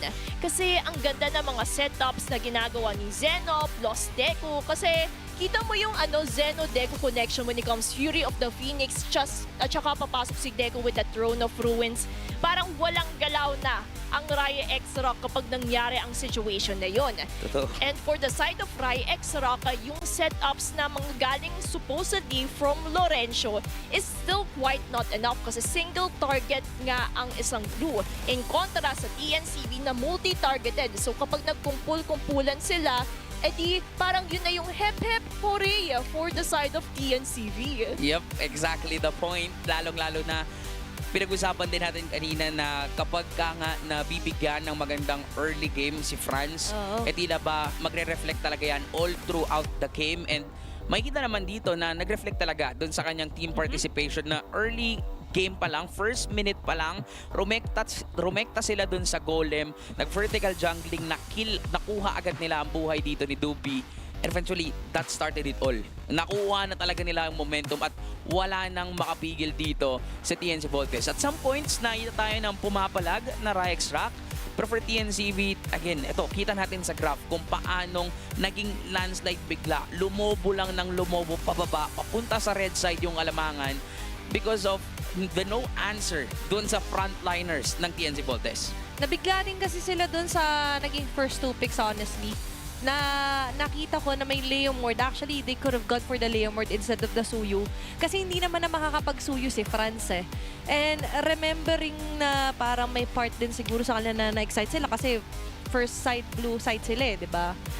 Pero all in all, dahil nga nakita natin din sa targeting, sa crowd control sa meron sila, as guys mentioned, na single target versus onto what the wingman can actually do. Si Zeno for me ay isa sa crucial team player dito. Totoo. Yung Zet yan talaga yung naging key or factor for TNC Volts to ensure nga na hindi magpo-fall yung pagpa-farm dito ni France. As I mentioned earlier, siya nga sana yung pipigil ng mga incoming attacks din. At ora mismo kahit sa mga Lord take, Cure of the Phoenix muna, secure Lord, tsaka sila umaabante to get kills. And just because of it, sino ang MVP ng Game 2? Of course, it would be France na kita naman natin from yesterday's match din. Siya yung sunod-sunod na MVP as long as nabibigyan siya ng space to farm, to get objectives. And this is also the same story that we have witnessed for today. Lalo't-lalo na naka-marksman emblem siya, so mas mabilis yung attack speed niya and adaptive penetration. France, all I can say is very on point na. Mas naging polish na compared to Game 1 yung mga performance na ginawa niya dito sa Leomord. Parang totoo yung pinag-usapan natin kanina na pag nabigyan mo ng momentum si France, pag nag-vault in dito ng matiwasay ang TNC, literal na they're unstoppable. Nakitang-kita natin yon all throughout this game. Nagsimula first minute pa lang at makikita nyo dito kung paanong denominate ni France and the rest of TNC Volts yung buong mapa is because of the momentum they get nung early game pa lang. Diba? Talagang wala nang makakapigil sa kanila. Wala nang makakatunaw sa kanila. Even that Valier, yes, merong mga damage na natitil dito si Cyprus, lalong-lalo na sa mga prolonged team fights. Yep. Pero kulang sila dun sa pang-shred kay Deku at kay Vinjas. On the other hand, yung TNC, sila laban lang ng laban. Pag may nakita, bibigwasan agad-agad. Yep, sumatotal din, we see the rise or pag-step up din ni Deku. For me, siya rin yung na sabi natin, ang Shadow MVP. Wow, Shadow MVP. Wow. Kasi without him also to additionally give crowd control, kaya kasing bumaypas Bumaypas doon kaila France at kay Vinjas, yung ibang members, 'di ba, ng Rock. Pero dahil nga may additional na Deku for hold, kaya nape-prevent din nila sana yung potential comeback ng sagasa dito ng RyX Rock. And doon talaga natin sinabi na built ang composition ng TNC Volts na kumlash at may dalawa talagang for frontline. It's all about protecting 3 members here para sa TNC Volts. At naging stronghold ito ng TNCV kaya hindi ma-penetrate ito ng RyX Rock just because sila Riley, Lorenzo parating natutunaw nila Franz, Godzu towards the backline. And if you're going to look at this specific moment, this is the time wherein Zeno Deku connected when it comes to the respective ultimates. And all I can say is for TNCV, kung makontinue man nila itong momentum na to, then they would get on game 3. Nandun talaga yung momentum no? Nandun talaga yung adjustments ng TNC. And again, even for RyX Rock, yung improvement, ramdam na ramdam talaga naman natin. Diba, sadyang kung sino nga yung makasecure ng early game, tila ba parang sila na yung nananalo. Kita natin na yung pag-ipit din nila sa heroes ni Deku, yung pag-pick up nung isang Phobius para malimit yung possible Arlot pick, parang napasama pa nga. Kasi, di ba, naipit sila na alis bigla yung pinili ni Deku, tapos may kasama pang back siya. Paano mo tutunawin yun kung Harit, tapos Suyu? Kaya ba? Parang hindi eh. So, kailangan talaga nila mag-adjust sa pagpasok ng Game 3. Kaya nagulat ako nung bigla, di ba, napilit nila mag-blue. Yun yung nila, blue 4. Blue 4 nila. Tapos sabi ko, okay. So, pinili back siya para hindi makita na may Uranus siya kaalis pa na open. Tatlo lang yung option ko doon na babagay sa back siya eh. Kaso, among those 3, isa lang yung masasabi nating sustain and enough yung firepower para mapalayo. Hindi niya mapatay, mapalayo niya lang is malaking factor na para sa TNC Volts. Kasi kailangan lang naman nila ng breathing space para kay Franz eh. Sabi niya space eto. Sobrang sandamakmak na ektarya ng lupa yung binigay niya para makapagsaka, makapag-farm. Mga bayo. Mga bayo.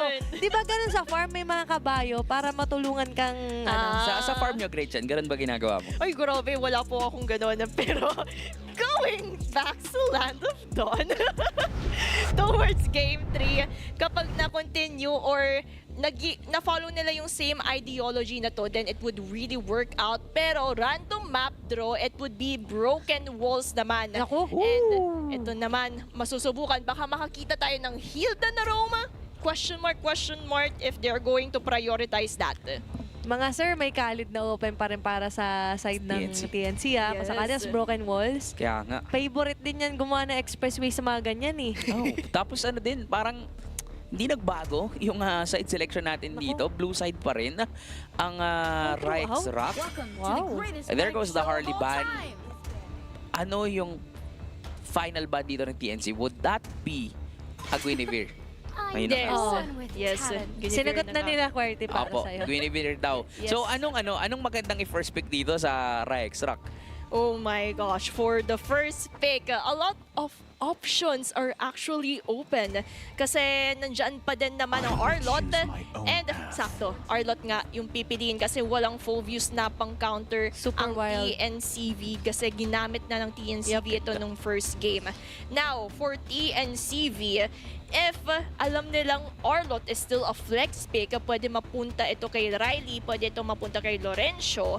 Ang pwede nilang gawin, i-prioritize agad nila si Zeno, Franz para hindi na sila magawan. Surprisingly, may mga Sora pa tayong pwedeng lason na. Kung ano ba, hindi na siya napipick up. Even the Valentina, bumaba yung pick rate natin. No? Today. Actually, parang For today. Na para baka dami ng nakas today. Dalawa pa lang. pangatlo to. Diba, actually, kahapon nakita ko yung Valentina Sora pa rin na kombohan. Pero, Di pa rin. ito para sa TNC Volts, they will go for the safer route. Wow!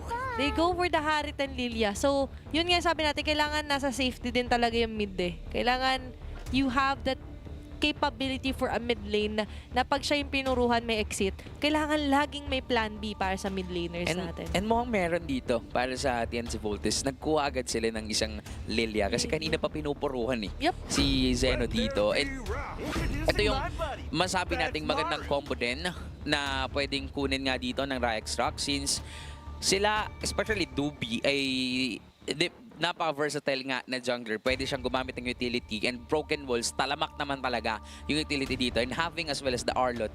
Sobrang ganda ng combo nila dito. Hindi rin sila kukulangin sa damage because they have the Claude. Pero ang pwedeng puruhan dito ng TNC mamaya sa ban would be Cyprus. Pahirapan nila, kulangan ulit.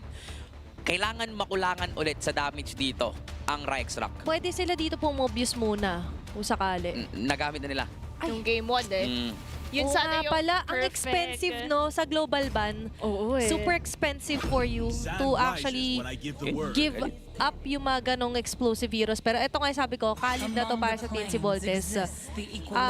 Ito yung mas expect natin dahil kailangan na ng pang-protect dun sa Harit. And we've seen what a Harit cannot do kapag hindi siya well protected dun sa lane niya. Di ba na, sobrang lalugi dun yung RyX Rock. Oo nga, kumbaga yung Zaman Force niya, tila bang naging display lang Oo. ng previous game. That's why para hindi siya maging display, para ma-maximize ito, you have to give enough space for Harit to do his job accordingly. Pero banning phase-wise, itong Teresa na ito, parang they were able to predict for the side of RyX na gagamitin ito ng TNCV kasi historically wise, ito din yung ginamit nila yesterday. Tsaka ang kulang kasi dito for TNC sustain plus extra crowd control kasi hindi magiging enough basta-basta dito yung isang kalid, and what's left para sa kanila would be a jungler na for sure kay France, baka nga dito lumabas yung Hayabusa, dito lumabas yung Lancelot. Knowing him na gusto talaga ng assassin, mas pipili siya ng gano'n instead of getting a somewhat counter dito sa isang Fredrin. Tapos si Deku, wala siyang choice kundi humanap dito ng Siya mag-a-adjust. tatanggi din, di ba? And as of now, sabihin natin Uranus would be an option, pero kulang kasi sila sa crowd control eh. Yep. Kung sakali parang you have to think of the bigger picture para kay France. We've seen what Hayabusa can do against sa Fredrin kahapon, hindi so good. Hindi pa siya sobrang Mahirap talaga. sobrang laya. Kasi we mentioned Mikey yung Shadow. Isang taunt lang wala ka nang pupuntahan eh. Plus, may part kasi na baka dito pala may pinapractice na utility si Franz para 4 on firepower pala si Deku. Gusto ko yan. Gusto ko yan. Kasi Baka lang naman. malay nga natin, di ba? Dito magpakita nga ng kakaiba. Dito si Kuya Franz. Pero for Deku, baka din dito natin makita yung Sora. Oo nga eh, kasi it can be the last pick of TNCV and it depends na lang kung ano yung pipiling mid lane ng RyX. Pero will this be a Lancelot for France? Feeling ko Lancelot yung magiging sagot nila Sobrang pang doon pa rin kontra talaga. din sa mga Si France na yan eh.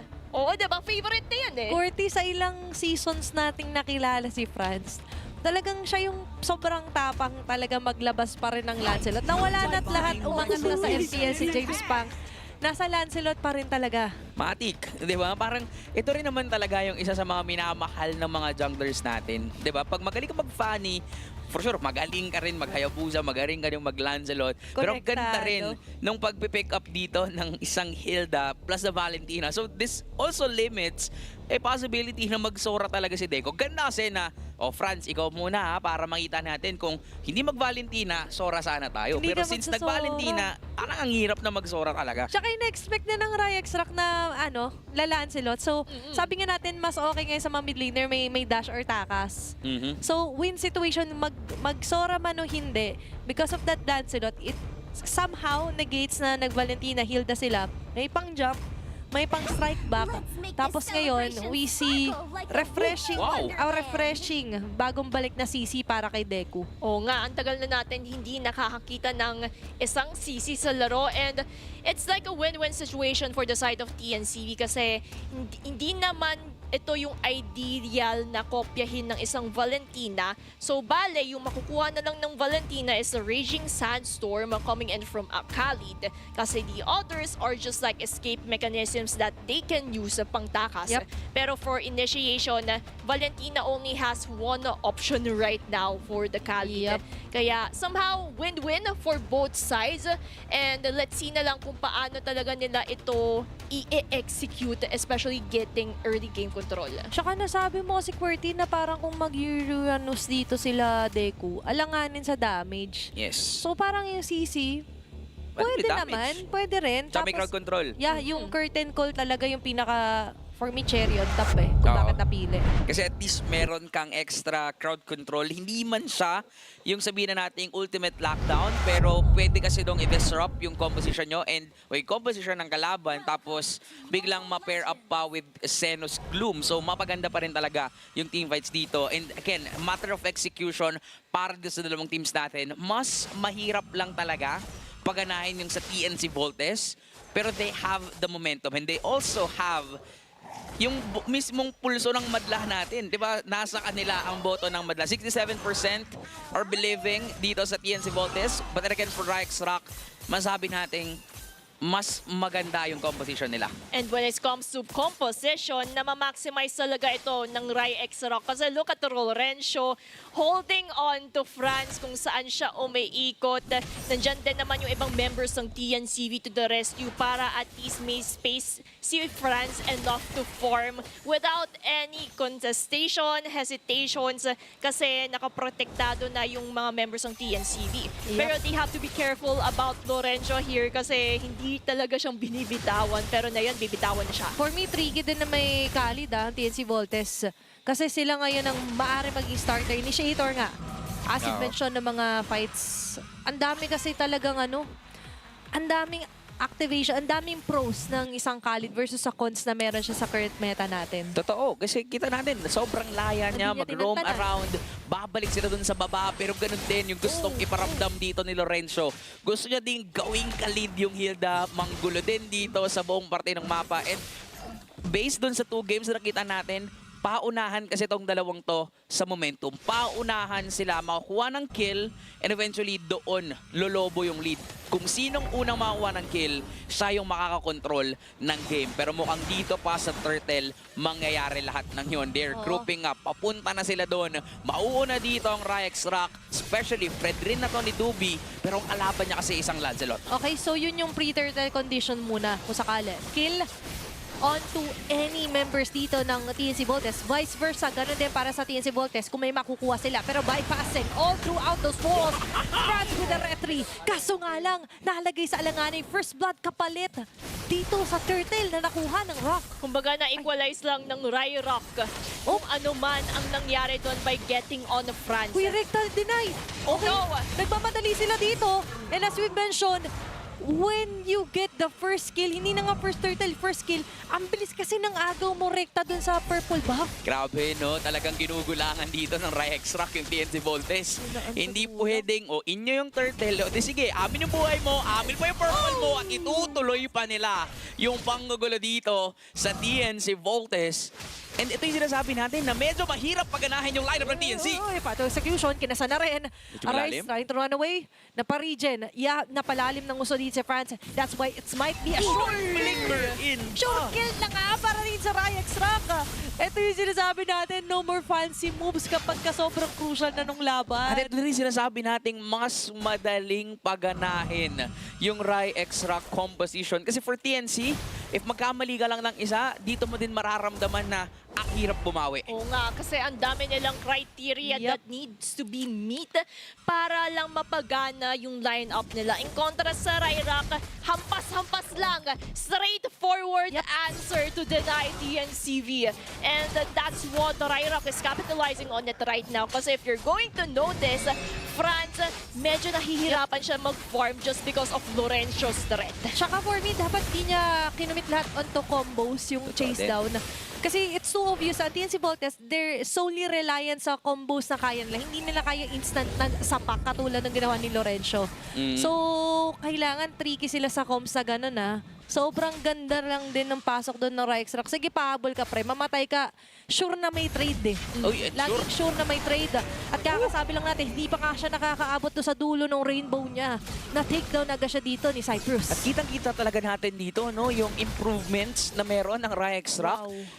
Kakaibang RyX Rock ang natutunghayan natin sa pagpasok ng play-ins. Una, pinatumba nila ang Twisted Minds. Ginising nila yung mga natutulog na dragon sa puso ng mga defending champs. Tapos ngayon, pinapahirapan nila ang TNC Volts na meron tong momentum ha. Maganda ang nalaro nito simula pa ng last chance qualifiers. Gustong mag-abol ng TNC. Pero yung RyX Rock, wala din silang baki. Nung nakita nilang lumalapit ang Volts, lumalayo sila. Okay, kaya ngayon, alam na nila, kapag ka naikasa yung mga ultimates, they know that TNC Volts, hindi naman to kukumit nung wala yung Saban Force. Anong gagawin ng Harit doon? Hindi naman kukumit pag wala yung Phantom Execution. Hindi makakayari ng instant pick-off ang TNC. And yan din naman yung kailangan mag-ingat ang TNCV because they know if hindi pa nila kaya, then they should choose the other direction which is the safer path. Dapat hindi sila sumagot sa mga Grabe ka na to. aggression ng RyX. Kasi if they do, doon din sila papalitan. Look at the KDA. RyX is currently winning the team fights habang TNCV, hindi man lang sila makapag-trade. Hindi nga talaga. Tapos tinan mo si Lorenzo ay tutuloy na naman yung pagbibigay ng sakit sa ulo kay Franz. Ang dami na ulit na exhaust na skills dito nung Lancelot. Matagal pa rin naman bago mag-spawn yung turtle but definitely because of this pressure na ginagawa ni Lorenzo, ang hirap talaga gumalaw kung ikaw ang TNC. Tsaka okay lang sa kanya yan kasi kahit bumabad pa siya dito maghapon, Okay lang. okay lang kasi hindi naman niya kailangan talaga na okay lang madelay siya. Hindi niya naman technically kailangan mapatay si Franz. Kailangan niya lang naman guluhin para malaya ibang linya. And that's why parang game number 1 all over again, wala pang napapatay ni isa dito si Voltes. It said it's still only them being baited out. Pero ngayon hindi sila na-bait doon sa jump in ni Dubing, napakatapang. Mukhang kailangan nilang pigilan yung gigil pa sa ngayon. Oo, kailangan talaga i-level 10 muna ang patience level para sa TNC. Isagad muna nila yung nilang mga pasensya. Kasi kanina nakikita natin naiinip sila nanggigigil sila para lang makahanap ng trades. But then again, that is a Harit, that is a Lilia.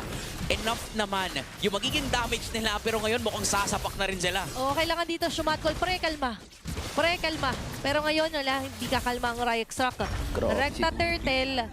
Tapos, nakikita pa natin ulit si Lorenzo the Great. Oo, lagyan natin the Great na Lorenzo andun the pa rin Great. kay Franz. Oo nga eh. Oh my gosh! Okay, napili talaga na Black Shoes para kay Zeno. Sagasa doon sa pinakalikod sila Riley. Paula naman Duet. para dito kay Arise with a blazing duet. Tumatama doon sa crucial members. Nagde-deliver na finishing blow lagi dito si Lorenzo. Hindi man lang makapalit doon ang TNCV just because of the aggressions of RyX. Wala silang matrade, hindi sila makalapit. So it's very tricky for TNCV to contest objectives right now. At saka aagawan mo pa ng blue buff ang Lancelot. Nako po, Nakuha pa. napakalaking delay ito for the side of France. That's why it also reflects yung kalamangan na yun ng RyX. Nakakasabi lang natin, gusto naman ng RyX Rock. Alam na ni kalamang na meron sila. Back away with a BMI agad din si Arise. Sagasa pa rin din sila Riley kung sakali. At ang TNC Volts pa at the end of the day nag-flicker out at umaatras. Sabay basag ng Toro. Napakagandang transition para sa RyX Rock. Getting a chaos beyond to Deku. Ganito din yung ginawa ng TNC kanina, yung solid frontliners, yung napakakukunat na mga haharap at ngayon parang si Gansi mabibigyan. Ayaw nila magpahimay. Instead sila yung naghihimay nung laban natin ngayon. Kahit si Vinjas with a Sun Guard. Kahit anong wasiwas na pa ng espada niya dyan, siya lalo yung winawasiwas paalis ng RyX Rock. Definitely, RyX Rock has the momentum as of now and for TNC, nandito sila sa punto. Kung anong ginawa nila sa RyX Rock nung Game 2, ganito. Kung nasaan sila ngayon sa estado ng laro. Kumbaga, revenge lang. At yan din naman yung palitan na inaabangan for the side of RyX Rock. Kasi kita naman natin Game 2, hirap na hirap silang pumalag. And just because na-trauma sila sa ganun na sitwasyon, pinaparamdam din nila yung trauma sa side ng TNCV. And yan naman yung nire-replicate nila kasi tingnan mo, hindi man na makakakontest ang TNCV sa mga objectives like this Lord rather dahil ang hirap lumapit dahil nandiyan na ang RyX Rock to the rescue when it comes to the zoning. First 10 minutes pa lang. Wala pa ang 10 minutes eh. Wala pa. So pwede ba tayo ma-expect dito na for late game, makakabawi ang TNC? Pwedeng-pwede kasi yung investment din nila for Godzu, yan yung magmamatter the most for the side of TNCV. At katulad nga na pinapoint out natin earlier on, conditional yung formation ng TNCV at kung ma-meet nila yung conditions na yun, then baka doon pa madehado ang RyX Rock. That's why for the side of RyX Rock, dapat hindi sila maging kampante. They Okay. still have to be alert for those initiations, especially coming in from Vinjas, Zeno, Deku. Those three heroes are what they need to watch out for Okay. para at least makalis sila sa mga tricky situations na yun. So tingnan natin kung ganun ba yung mangyayari kasi tila ba alam din yata ng RyX Rock na hindi na nila kailangan or hindi basta-basta pwedeng paabutin sa ganong oras na makakapalag na dito ang RyX Rock. May kasamang Lord ang RyX Rock sa itaas. Pinipressure muna nila para sumabog yung mga holy blessings dito na mga base turrets. Wala na yung sa baba, wala na yung sa gitna at mukhang sasabayan pa nila yung Lord na nagmarcha sa itaas. May party kasi sa RyX Rock kung sakaling may mapit na sa kanila, it's not yet over. Marami-rami pang kakainin. Isa-shred na plato dito ang Sabog na rin. TNC Volts sa RyX Rock. Mukhang ang Lord ay mapapabagsak man pero pop na lahat ng Holy Shields dito para sa base ng TNC Volts. Focus fire lang sa Torre dito, RyX Rock. Meanwhile for TNC Volts, may slim chance pa rin naman. Pero crucial kasi dito on how will France farm up. Crucial na nga, hindi pa binigay. Na para bang ayaw paglaruin. Dito sa laro na sabi, download ka, scrap para pwede pa. Mukhang pwede. Pwede nilang gawin yun mamaya pagtapos itong larong to pero mukhang pwede rin gawin ng RyX Rock is to secure base turrets. Nakuha nila yung itaas. Nakuha na rin ni Lorenzo the Great yung purple buff. Lahat ng gustong kunin at depensahan ng TNCV tila ba hinaharangan sila doon ng tinalo nila nung nakaraan and yung RyX Rock, they're really eyeing to get the revenge win against TNC. Hindi nila papaisahin ang TNCV kahit purple buff man yan, orange buff man yan. Killman eh, oh. As long as makuha yun ng RyX Rock, parang sinasabi nila na nasa amin na yon ang control sa mapa. Hindi man lang makapalag ang TNCV kasi currently, they are quarantined at their respective base. Hirap silang lumabas kasi ang daming threats din na mga galing sa RyX Rock, not only when it comes to their composition, but also talking about itemization. Mas lamang na yon ang RyX Rock. And this is what we're talking about, na ang hirap talagang paganahin ng lineup ng TNC. Kaya naman yung RyX Rock, nag-i-spam lang din ng TP because they know na mahihirapan talaga mag-vault in ng TNC. Wala silang pangtunaw sa mga frontliners and look at Lorenzo the Great. Nandun lang siya nang gugulo paulit-ulit sa kupunan ng TNC. At si Franz pa matatanggal. Nandamay pa si Lorenzo the Great eh.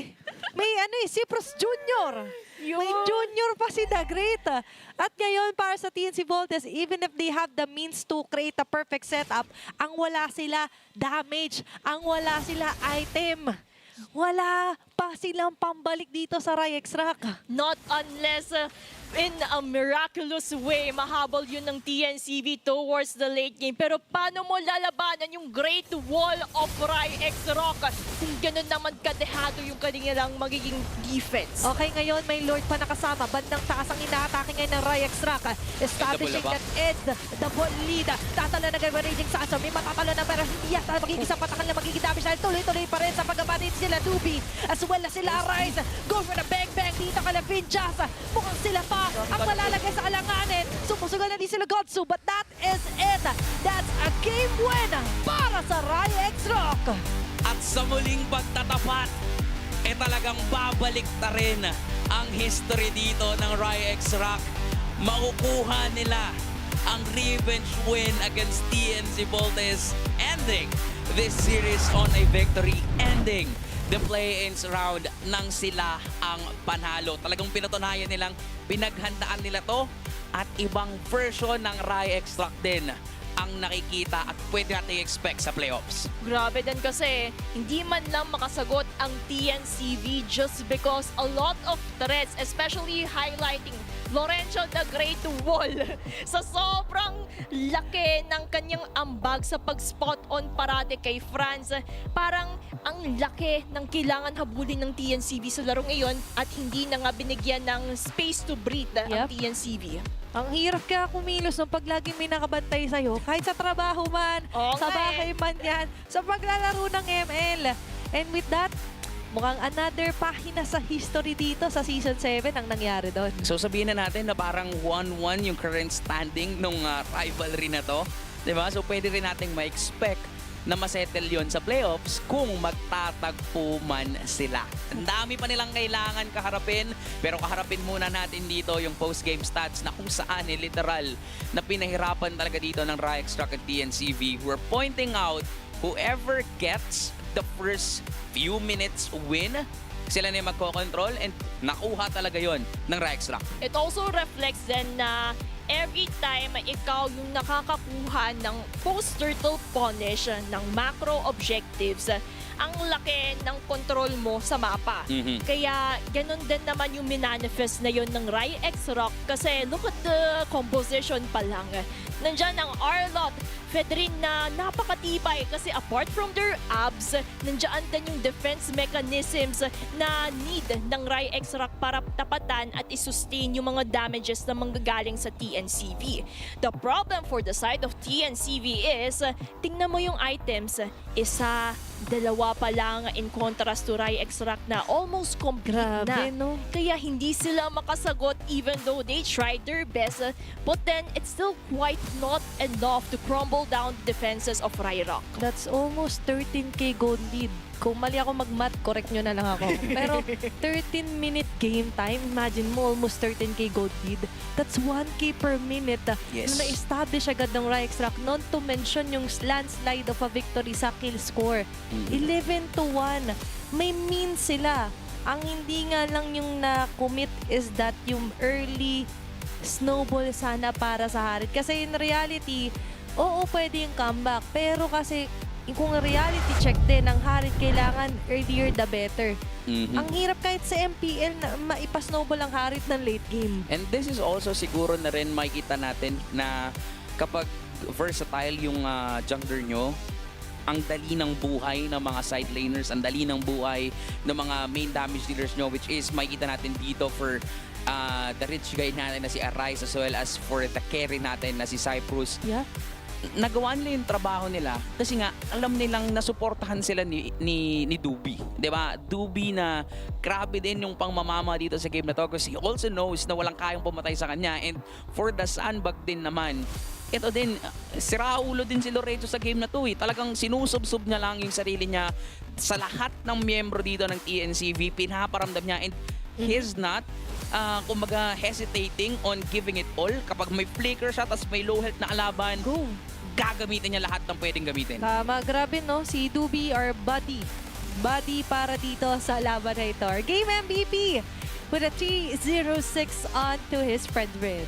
And just because yung mga ginagawa ng kanyang teammates, especially highlighting Lorenzo here na nagbibigay ng sobrang hirap na situation for a Lancelot. Dubi was able to shine when it comes to getting objectives, being the frontliner of RyRock, and also going in sa mga team fight initiations, especially yung mga clutch moments niya para manghabol sa mga low HP members ng TNCV. Heat map wise, all I can say is nabigyan talaga siya ng espasyo. He can freely go in from one direction to another just because of the space that was given to him. Oo nga eh, mapapansin nyo nga dito na mas baliwanag yung sa may bandang upper right side. Share ko lang po ang base po nila nandito sa lower left. Ibig sabihin lang yan, ganoon ka-dominating itong game na to. Alam ni Dubi na walang papatay sa kanya, sa kanila ni Lorenzo, dagdag mo pa yung kanilang Arlot dito na talagang namang ang ganda ng nakikita nating combo mula sa composition ng RyX Rock. Riley din, ang dami niyang setups dito na naging maganda. Again, dito sa first turtle na to, Ganda nung knockout ni Franz, pero after that, dun nagsimulang mag-landslide yung panalo dito ng RyX Rock. Tsaka sinabi mo nga, Corty, sa kill talaga eh. Kung sino maka-first kill dito, might set the tone na para sa game number 3 at yun. Ora mismo. At sa heatmap naman, nabanggit nga natin na hindi nila kailangan umuwi. Anong farm sa lane? Hindi. Kill kung kill. Doon nila nakuha yung accumulated gold nila. Kaya for the side of TNC Volts, masasabi talaga natin na ang laki nung na-adjust dun sa game number 2 just because they've got a very versatile tank jungler. Plus, they know na technically, kung makakapag-landslide si Franz pala ang Kinyo, sige, wag natin palaruin. Ang bilis nilang nakita kung sino yung sabi natin key para sa TNC Volts. Oo nga, parang hindi na nila binigyan ng door to unlock itong si Franz dahil inagaw na yung susi eh. Parang, ito pala yung susi Okay, kunin namin para kami naman ang mag-dominate sa game 3. And that exactly what happened nung game 1 and even nung game number 3. Pinakita dito ng RyX Rock na this is a different RyX Rock version. Mukhang marami tayong pwedeng ma-expect dito sa kanila entering the playoffs as well as a TNC Volts na natalo sila sa last day ng ating play-ins. Mukhang mag-i-improve to sa parating na playoffs. Diba? At may mga abang pa tayong laban later on kung nabitin kayo na Game 3 yung ating unang match. Game 3 agad yun. Pero mamaya mag-game 3 din ba? Yan yung aabangan natin sa pagbabalik ng MDL Philippines Season 7.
bago na naman tayo, ha?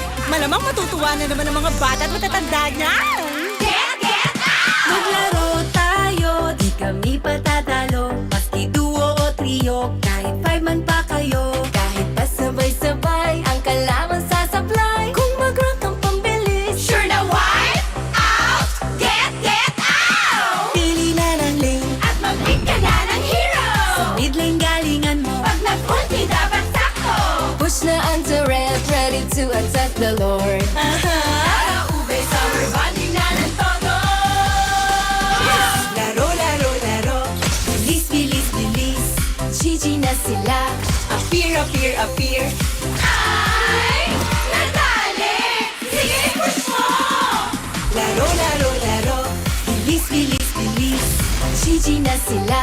Appear, appear, appear. Ay, natali. Sige, push mo.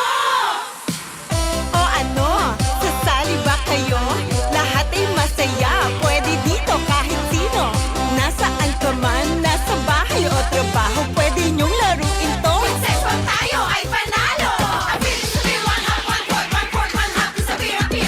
Appear, disappear, one hop, one court, one court, one hop, disappear, appear. Appear, disappear, one hop, one court, one court, one hop, disappear, appear. Appear, disappear,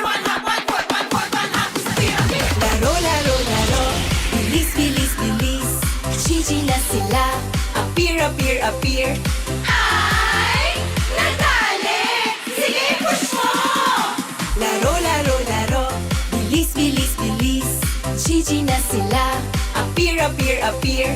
Ay, nadali! Sige, push mo! Get out!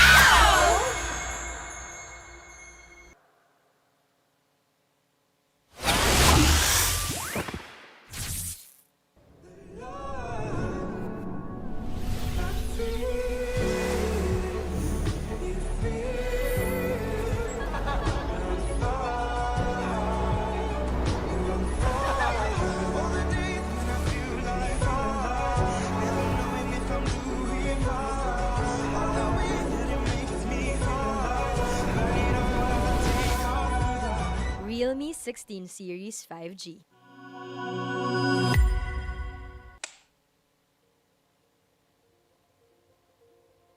I'm Naoto Fukasawa. I'm a designer. I always be getting some inspiration from my everyday life. I feel urban perspective, world is chaotic. We need order. Touch, the UI already touching everything. Touch means we can feel everything. We call it design sensibility. That is the meaning of touching. Human function is focused to be live. You cannot really live without any good telephone. This is one of the great mobile phone I designed. Really fit your fashion and life. I hope everybody like it. Realme 16 Series 5G. Different shades, different moods, but somehow we just click. We all move through life differently, chasing dreams, finding calm, and growing in our own ways. For some, their energy burns brightest when they play. For others, calm is where their focus finds its rhythm. And for a few, growth simply happens when the mind is at ease. But even in our differences, we're all connected by the things that hold us steady or have our backs. No matter the hue, there's a color that feels like you. So let me ask you this. What's your color?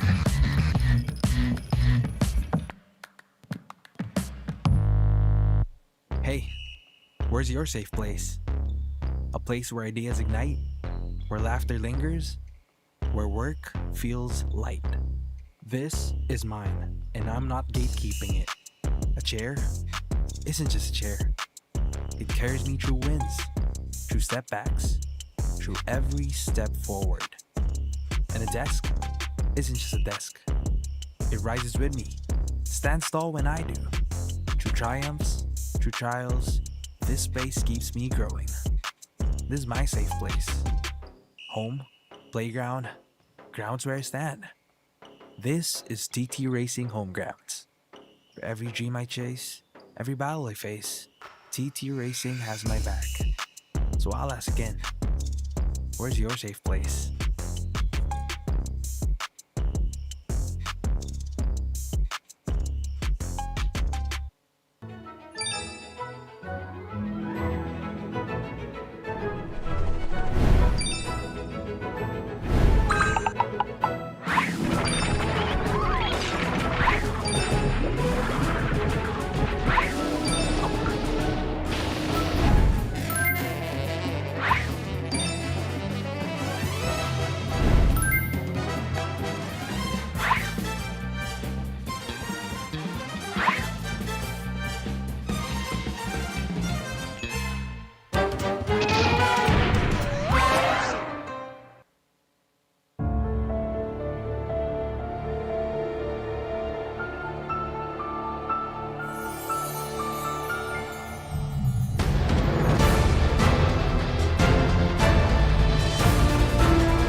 Malamang matutuwa na naman ang mga bata at matatanda niyan. Get out! Maglaro tayo, di kami patatalo. Maski duo o trio, kahit 5 man pa kayo. Kahit pa sabay-sabay, ang kalaban sasablay. Kung mag-rock ang pambilis, Sure na wipe out! Get out! pili na ng lane. At mag-pick ka na ng hero! Sa mid lane galingan mo. Pag nag-ulti dapat sakto! Push na ang turret, ready to attack the Lord. Para ube, summer bonding na ng todo! Laro, laro, laro. Bilis, bilis, bilis. GG na sila. Appear, appear, appear. Ay! Nadali! Sige, push mo! Laro, laro, laro. Bilis, bilis, bilis. GG na sila. Appear, appear, appear. Ay! Nadali! Sige, push mo! O ano, sasali ba kayo? Lahat ay masaya, pwede dito kahit sino. Nasaan ka man, nasa bahay o trabaho, pwede niyong laruin to. Sex bomb tayo ay panalo! Appear, disappear, one hop, one court, one court, one hop, disappear, appear. Appear, disappear, one hop, one court, one court, one hop, disappear, appear. Appear, disappear, one hop, one court, one court, one hop, disappear, appear. Appear, disappear, one hop, one court, one court, one hop, disappear, appear. Laro, laro, laro. Bilis, bilis, bilis. GG na sila. Appear, appear, appear. Ay! Nadali! Sige, push mo! Laro, laro, laro. Bilis, bilis, bilis. GG na sila. Appear, appear, appear.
nagbabalik dito lang sa MDL Philippines Season 7. Kami pa rin ang kasama nyo, Qwerty, Tina, and Gretchen.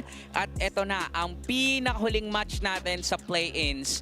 At ito ay laban ng Twisted Minds Ruffled Era versus Onic Uprising. Ito yung last natin for the play-ins, pero ako nga excited na ako sa playoffs Pero alam ko excited din kayo dito sa laban na to. Last day ng play-ins, last teams na maglalaban, and also para bang last chance na rin yata nila to para dito sa laban nito.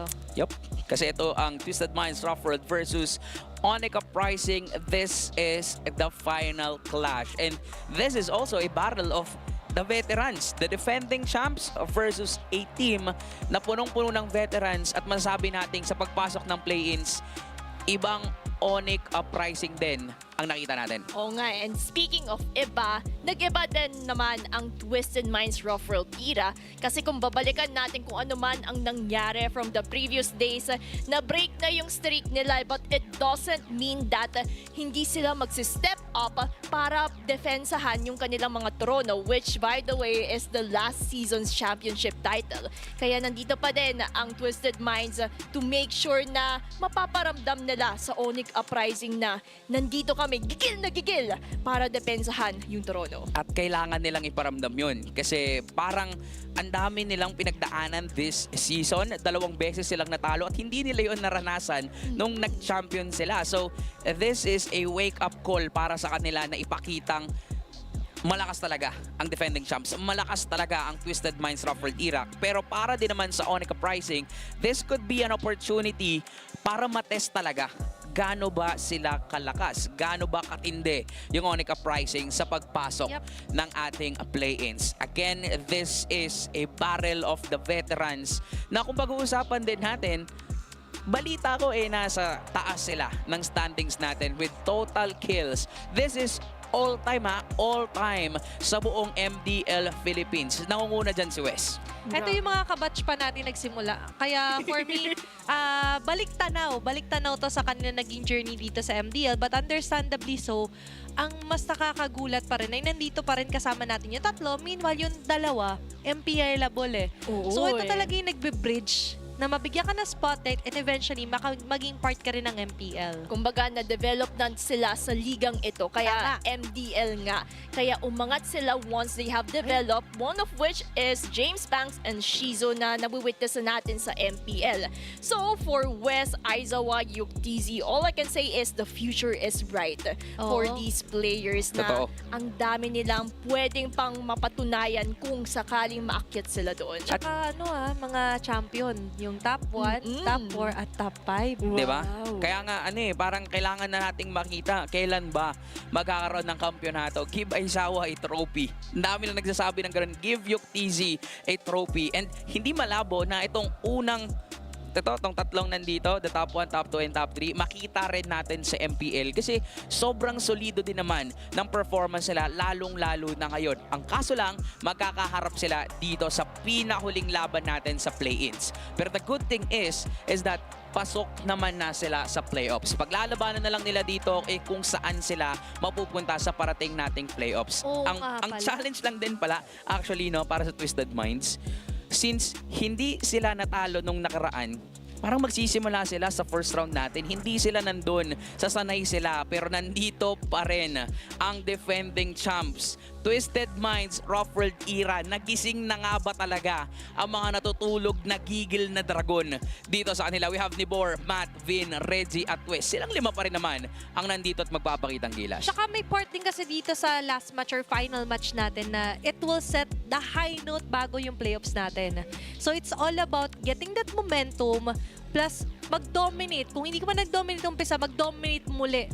A strong finish para sa Twisted Minds Ruffled Era. And that's important kasi the tempo setting kapag na-boost yung moral, especially for the defending champions, they have more confidence in terms of going in sa playoffs. Okay, so tingnan natin kung kaya ba nilang ipakita talaga ang lakas at puso ng defending champs because they're up against a team na simula umpisa ngayong season, nag-i-improve talaga ng maganda. We have Onic, Uprising, and they're really rising as of now. Nuts God, Lalush, Aizawa, Manila Boy, as well as Yuktz. Sa pagpasok ng play-ins, ang ganda na ng connection and chemistry. Na natawag nyo pang ang Onic 2.0.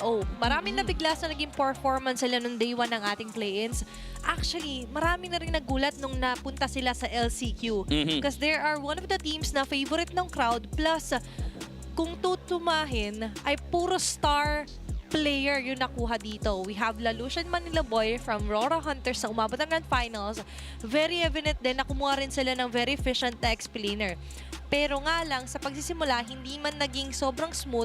Ang importante kasi talaga yung resulta. At yung resulta ngayon is eventually ay pwede pa rin sila mag-lock in ng 3rd or 4th or 5 and 6 sa placement ng ating bracket. And that's also important na na-polish nila yung mga tiny details na na-witness natin from the group stage and the LCQ. Now, witnessing a really different Onic Uprising, I'm pretty excited to see how they will face the defending champions. Yes, and this will also say kung ano nga ba yung standing nila as of now. Can they really be a contender sa championship title natin? Kasi yun nga, they're up against the defending champs. So this is a great opportunity para sa Onic Uprising. Again, tinalo nila nung nakaraan ang code. Tapos natalo man sila kahapon sa Martial Mayhem, but definitely pwede naman silang bumawi ngayon. Pero same could be said para sa defending champs. Kailangan nilang bumawi, kailangan nilang ipakita nga ang puso ng kampiyon. At pwede nilang gawin yon kapag nasunod nila itong key to victory nila. Para sa Twisted Minds, twist the draft. Ano bang meron dito? For this key to victory, twist the draft kasi earlier, nung laban nila against Code Unknown, naglalabas na sila ng mga strategiya, one of which is highlighting the Vixana pick, pangontra sa isang Fanny. So that goes to show na throughout their experiences here in MDL, nahasa na din yung Twisted Minds Rough World era kung paano sumagot sa mga unusual, the strong picks of their respective opponent. So they have to ensure na in each draft, hindi man sila sumunod sa meta, ang importante na twist nila ito in according to their favor. Okay, so parang pwedeng ang dito magsimula, no? Nasa pangalan din naman nila na Twisted Minds Rough World era. Kapag na-twist yung draft, they could have a smooth game kontra sa kanilang kalaban. And for Onic Uprising, on the other hand, baka kasi magulat din sila. Diba? With the likes of that Vexana, malay natin, magulat at masurpresa dito ang Onic Uprising. Pero ito, ang key to victory para sa Onic Uprising. Give Lalush enough space to farm. Kasi nakita natin the recent performance si Lalush. Reality check. Hindi man siya nagtatap when it comes to Lord's lanes or Turtle's lanes. But pag nabigyan mo kasi siya ng enough for him to snowball, ay okay lang. He's willing to let go from the objective. Pero as long as hindi ito masyado yung magiging basihan na magiging initial net worth ng Onic Uprising, kaya nilang bumawi. It was evidently so shown sa first match nila nung day number 1 ng play-ins. Yes. Na kung saan lagi siyang naaagawan ng Lord, lagi siya naaagawan ng Turtle. But what is happening is that pinupunan naman sa ibang aspeto ng ibang team members niya yung magiging pagkukulang na yon. So, efficiently so, pwede itong maging susi sa victory para sa Onic Uprising. At doon natin masasabi kung paano nag-improve talaga yung connection and chemistry ng Onic Uprising. Kasi kung pagtutunan lang natin ng pansin yung mga nakalipas din ng laban, literal na disconnected yung mga galaw eh. May mga kumukuha ng turtle, yung iba gusto ng kills. Tama. Diba? Pero ngayon, they're really united as one and they're really ready to back each other up.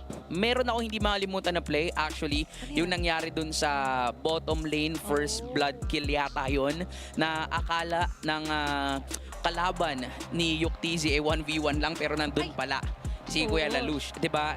That simple play could really help a team to get the momentum on their hand. Pero these two guys na nandito sa ating screen are also tempo setters. Mapapansin natin dito na halos parehas din sila na mga ginagamit na heroes. Reggie at Manila Boy, key players tong dalawang to para sa larong to. And dito din natin masasaksihan kung paano ba nag-grow as a player itong silang Reggie, Manila Boy.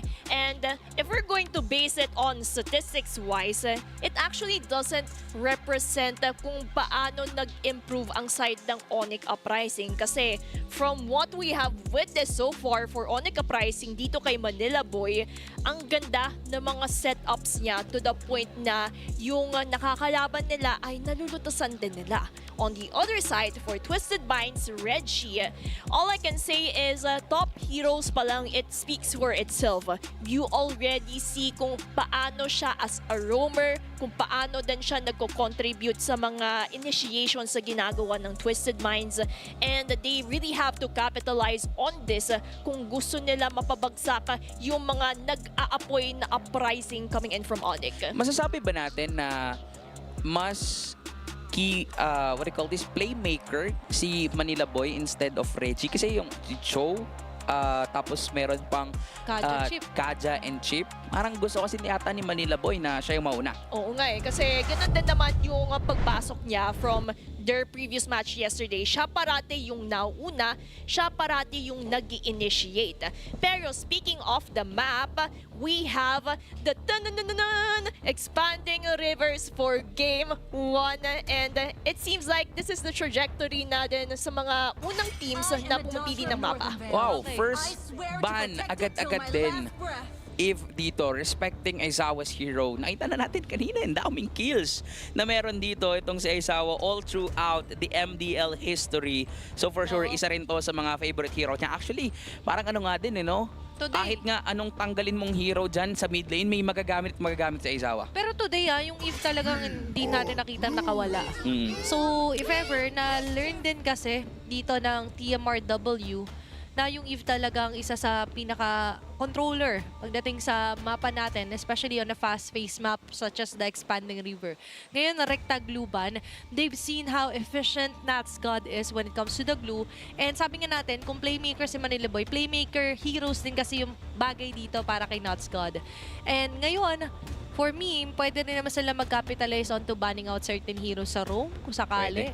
Ibahin mo na lang yung magiging tagpo or directly attack Matt's hero pool. Alisin natin yung Khalid, alisin natin yung Kalea, mga favorite ni Reggie na actually shared hero pool din. Katot Kacha, tapos meron nga ding Hylos. But again, kailangan nating pagtunan din ng pansin yung ibang mga players nga nila dito. Kasi sabihin na natin na puro mga star players na yung naglalaro dito. Veteran players, marami nang nakapag-MPL dito sa dalawang teams natin. And para din dito sa Twisted Minds, ano ba yung pwede natin ma-expect dito, Gretchen? Ano ba yung mga gandang first picks? Ano ba yung dapat nilang i-prioritize? If they're going in for the first pick, if gusto nila ng initiator, kahapon kasi na-open yung mga heroes like Freya, pero dahil binan out na nila, a possible first pick here would either be a Valentina, Phovius. So, either of those two, yung ma-expect natin for Twisted Minds, that unless Onic Uprising, si Coach XY, ay na-foresee na itong scenario na to, kaya it's either get it or just leave it be. Okay. So, to put it simply, pag di binandito yung Phobius or Valentina, first pick yan para sa Twisted Minds. May mga Harley pa nga pero parang hindi yun eh. Or pwede rin kasing lumiko sila ng mga Prayo Suyu kasi Pwede. nang nakita kong nasasaraduhan ng hero sila Lush, There goes the Gwen. nahirapan sila kahapon eh. Di ba biglang naghayabusa? At yun pa nga yung ginawa example kung bakit hindi mo gustong hayabusa. But we forgot ang Marcel. Oo nga pala, ang CX Gods kahapon, 2 game nilang binan yung Marcel against Twisted Minds, pero despite them banning this, ay natalo pa rin sila. What more na mahahawakan ta ng Twisted Minds sa first game? At sobrang daya nung Marcel ngayon with the recent patch. Diba? Pwede ka nang gumalaw kapag ka nabigyan ka ng shield ng Marcel. Platinum. Pero pwede rin naman kasing kopyahin to ni Aizawa if mag-Valentina siya. Pwede ding simulan ng Onic Uprising tong kanilang first 2 picks by prioritizing Lelouch hero, which is nakita natin na naging effective yung kanyang Harley nung nakaraan. Parang tricky rin kasi na pakawalan mo yung Valentina. kung sakali, and you mentioned nga na parang yun talaga yung There goes the pinaka-ace mo na magiging player eh. Kasi may possibility nga na kunin din pabalik to ng Twisted Minds pag hindi pa niya kinuha sa first phase. Kumbaga, trade-off yung willing gawin ng Onic Uprising and letting go the Marcel. Para at least may golden ore sila kahit papano to mitigate the movements of Twisted Minds. Pero sa side naman ng Twisted Minds, they can actually go for the, yun, sabihin ko pa lang, Harley Phobius, kasi those are the most two crucial things that you can take out for the side of Onic Uprising. Parang sinusubok nila, sige, ngayon ka mag-Harit Yuk. Diba? Parang immediate agad nilang kinorner yung Onic Uprising. Best hero mo yan, ha? Oh, try mo ngayon. Diba? Counterin namin yan by getting the Phobius. And even dun sa pinag-usapan natin kanina ng mga shared hero pools ng ating mga roamers, shared hero pools din kasi yung ating mga players dito with other roles. Kasi ito rin naman talaga yung mga nasa current meta. Parang yung Phobius, kung ibigay mo kay Inibor, maka-expect ka na matindi yung magiging performance niya. Yung Phobius na to, kung bigay mo kay Natsgad, maka-expect ka rin na matinding galaw mula sa kanya. So, now, ano yung willing i-prioritize ang Onic Uprising? Hero ba nila Lush? Isa na ba tong Suyu? XP. O kuha sila dito ng iba? Uranus. Oo, kasi kailangan na nilang sagutan agad yung hero for that squad kasi yun yung magiging immediate na ban, I think eh. Kasi tanggap na ng nila Coach Amethyst na hindi natin totally makaka-close off si Yuk TZ kasi may carry pa, may Claude. And you would want na matilt yung balance kasi dive. So where's the sustain going to come from kung sakali to hold the lane? So tanggal agad ang Uranus para kay Natsgad. Or kuha agad ang Uranus para hindi matanggal. Yung yun pa. Kaya. Oo nga eh. For Twisted Minds, now they're limiting kung sinong heroes ba ang kayang sumabay sa isang Harley.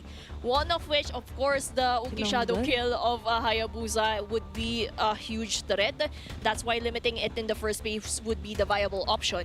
For Onic Uprising, Selena, Granger, ito yung mga heroes that I would say makaka-counter sa magiging first pick ng Onic Uprising during the second phase.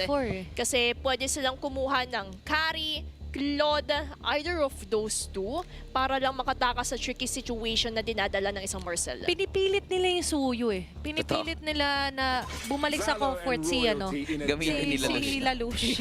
Sobre, tas ngayon nila tinanggal yung ngayong Leomord. At hindi nila gusto na parang, sige, huwag ako susunod sa inyo, YSS. And hindi tayo sure kung tong YSS na to ay mapupunta ba kay Yuki o mapupunta na kay Lelouch. Flex pa diba? rin. Flex pa rin talaga to. So maganda pa rin yung ginawa dito ng Onic Uprising. But then again, kahit yata anong piliin ng Onic Uprising kanina dun sa Red 4, merong nakahandang draft para dito sa Twisted Minds. If they get this Brody, dagdag po ba ng Farsa? So mukhang early game, gusto agad nilang makuha to. Pagka umabot tayo ng late game, kung may late game hero mang kukunin si Yuki, either the Moskov, the Claude as well as the carry, baka mahirapan ang Twisted Minds kung umabot tayo sa puntong yun. Parang I believe baka mapunta kay Yuki tong YSS eh. Kasi sa comfort so far ni Lelouch, parang hindi pa isa doon yung YSS. But let's see, baka change of heart kung sakali para dito sa Onic Uprising. But that is it. Uranus jungle. Wow, okay. Nilipat nila. Super flex nung dalawa nilang pinili. Tapos biglang, all of a sudden, there's an Arlot para dito sa XP nila. So binabawi ko na yung sinasabi ko na pag umabot tayo sa late game, may hirapan yung Twisted Minds kasi parehas na ang sitwasyon ng dalawang teams natin. Pag umabot ang late game, saan ba manggagaling yung damage sila? Sino bang tutunaw dun sa mga kunat? Wala. Pagalingan na lang talaga sa execution ng dalawang to. And that also speaks a lot when it comes to how they twist kung ano man yung naging sagot nila sa drafting phase. And maganda na niliko nila yung Uranus sa in terms of the jungler para at least hindi agad-agad siya mababurst ng isang Harley. Kasi the problem is kapag nakapag-snowball itong Harley na ito na naman yung same story just like what we have witnessed nung Series 1, no? Totoo. Mahihirapan kumuha ng control at baka dun pa madehado yung situation. Yun nga yung pinoproblema natin dito. Sino ba talaga ang tutunaw? Pero yung easy having that Uranus on the gold lane. So this is interesting. Tignan natin sa pinakauling laban ng MDL Philippines Season 7 play-ins. makakita tayo ng isang Uranus gold lane. Gretchen, ano bang may expect natin dito? Bakit ba nag-Uranus? Bakit ba naka-Yuki yung Uranus? Kala ko jungle pero binabawi ko ang sinasabi ko, gold lane na Uranus. Just because they want to funnel all of their manpower to Lelouch's YSS. And the poll results wise, dikit din yung nagiging laban natin. Sabi nyo kasi make space for Lelouch eh. Binigay Sakit. sa kanya lahat ng advantage at yung kasakitan siguro is that they just want someone to stay on the lane Okay. nang hindi rin masyado napupugo agad si Yuktz. Pero now, sa may bandang gitna, ang magiging atake is that they would just want to stay on their lanes, prevent na umagaw ang TMRW ng Lito Wanderer, and that's it. Wala munang initiations here for Onic. Pero masasabi ba natin na dahil dito sa nangyari, What? is that pwedeng galawan ni Sir Mato? Yung sinasabi mo kanina, Gretchen, na baka hindi mapatay yung jungler ng Onic Uprising because of we're expecting a Uranus jungle. So, meaning to say, pwedeng mag-snowball yung Harley if makukuha niya yung kill against dito kay Lelouch. Pwedeng-pwede. At yan din naman yung kailangan malutasan ng side ng Onic Uprising kung ayaw nila yung threat coming in from Sir Matt. Pero for Yuktz, since this is a Uranus jungler, Uranus gold lane rather, we can expect these scenarios like a cut para makakontribute siya. Kasi yan naman din yung trabaho. Yan din naman kasi yung sole reason as to why picking out a Uranus sa gold lane in the first place. So we can expect na maagang rotation coming in from Yuki. Iba ang trabaho ni Yuktz ngayon. Sumama, manggulo, i-zone out yung mga kalaban. Iba yung magiging job description niya ngayon. Pero Hindi ko yung sinipor. final slash sa pinakalikod ay Kinometa. Flicker out para kay Nibor. Habang nandito Yan si Wes. panikliran ang Onic Uprising ng mga members ng team. Wes with a torn apart memory connecting all three members of Onic Uprising. That's 3-man down. Mukhang dadagdagan pa ng isa. Double kill ensured here for Wes. Sabay damba dun kay Yuktz. Sobrang risky no naging lineup and play dun ng Onic. And this is what we're talking about. Nauna man doon ang Onic Uprising o nakuha man nila yung turtle, pero parang kulang sila sa damage. Ito din yung sinasabi natin when it comes to Onic Uprising's overall lineup. Since they would heavily rely on Lelouch in the first place, what if ma-choke down ito ng Twisted Minds pero meron na naman nangyayari? Of course, ang flicker out ni West para makatakas doon. Pero muntik na rin si Aizawa by the way sa minimap pa. So, kind of a mirror move yung ginawa sa up and sa may mid. Tapos sagasa pa rin para dito. Para dito kaila Manila Boy. Pero balikan natin. So, it's safe to say na magiging 3 full flex na from now on ang isang Uranus kung gumana. Kung gumana. Kung gagana. Diba? At kung hindi ito gumana, baka maging masasabi natin na pang XP lane talaga to at pang jungle lang. Pero tignan natin kung anong niluluto dito ng Onic Uprising. Sabi nga natin, this is a newer version of Onic. Tsaka may part din kasi sa akin na parang really, hindi natin makikita ma-maximize yung skills ni Yuktz yun, no, to micro movements. Ayun nga. Parang sobrang nakakatakot na eksperimento para sa Onic. O siguro kasi nasa playoffs naman na sila. Diba? That is why they're willing to try and experiment para sa pagpasok ng playoffs. Marami silang dalang baraha. Oo nga para at least alam nila if this situation worked, then we can use it as a last win strategy. Pero it seems like going in sa EXP, a lot of the members of Onic Uprising is currently here to secure the position. May part din kasi sa kanila ngayon na pwede naman sila dumamba in an instant pero sapat ba yung damage? Wala na agad with the Dark Wave, Infernal Pursuit, ikinasa. Wala agad yung jungler dito for Onic Uprising. It looks like it's going to be another turtle na libreng makukuha ng TMRW. At hindi ganito yung gugustuhin mo kung ikaw ang Onic kasi you want to funnel everything sa inyong marksman na jungle. Pero kung sila Lelouch yung mabibigyan, for sure, mahihirapan dito ang Onic Uprising entering the late game. At ito na nga yung sinasabi natin, what if Twisted Minds is actually choking out Lelouch in the first place?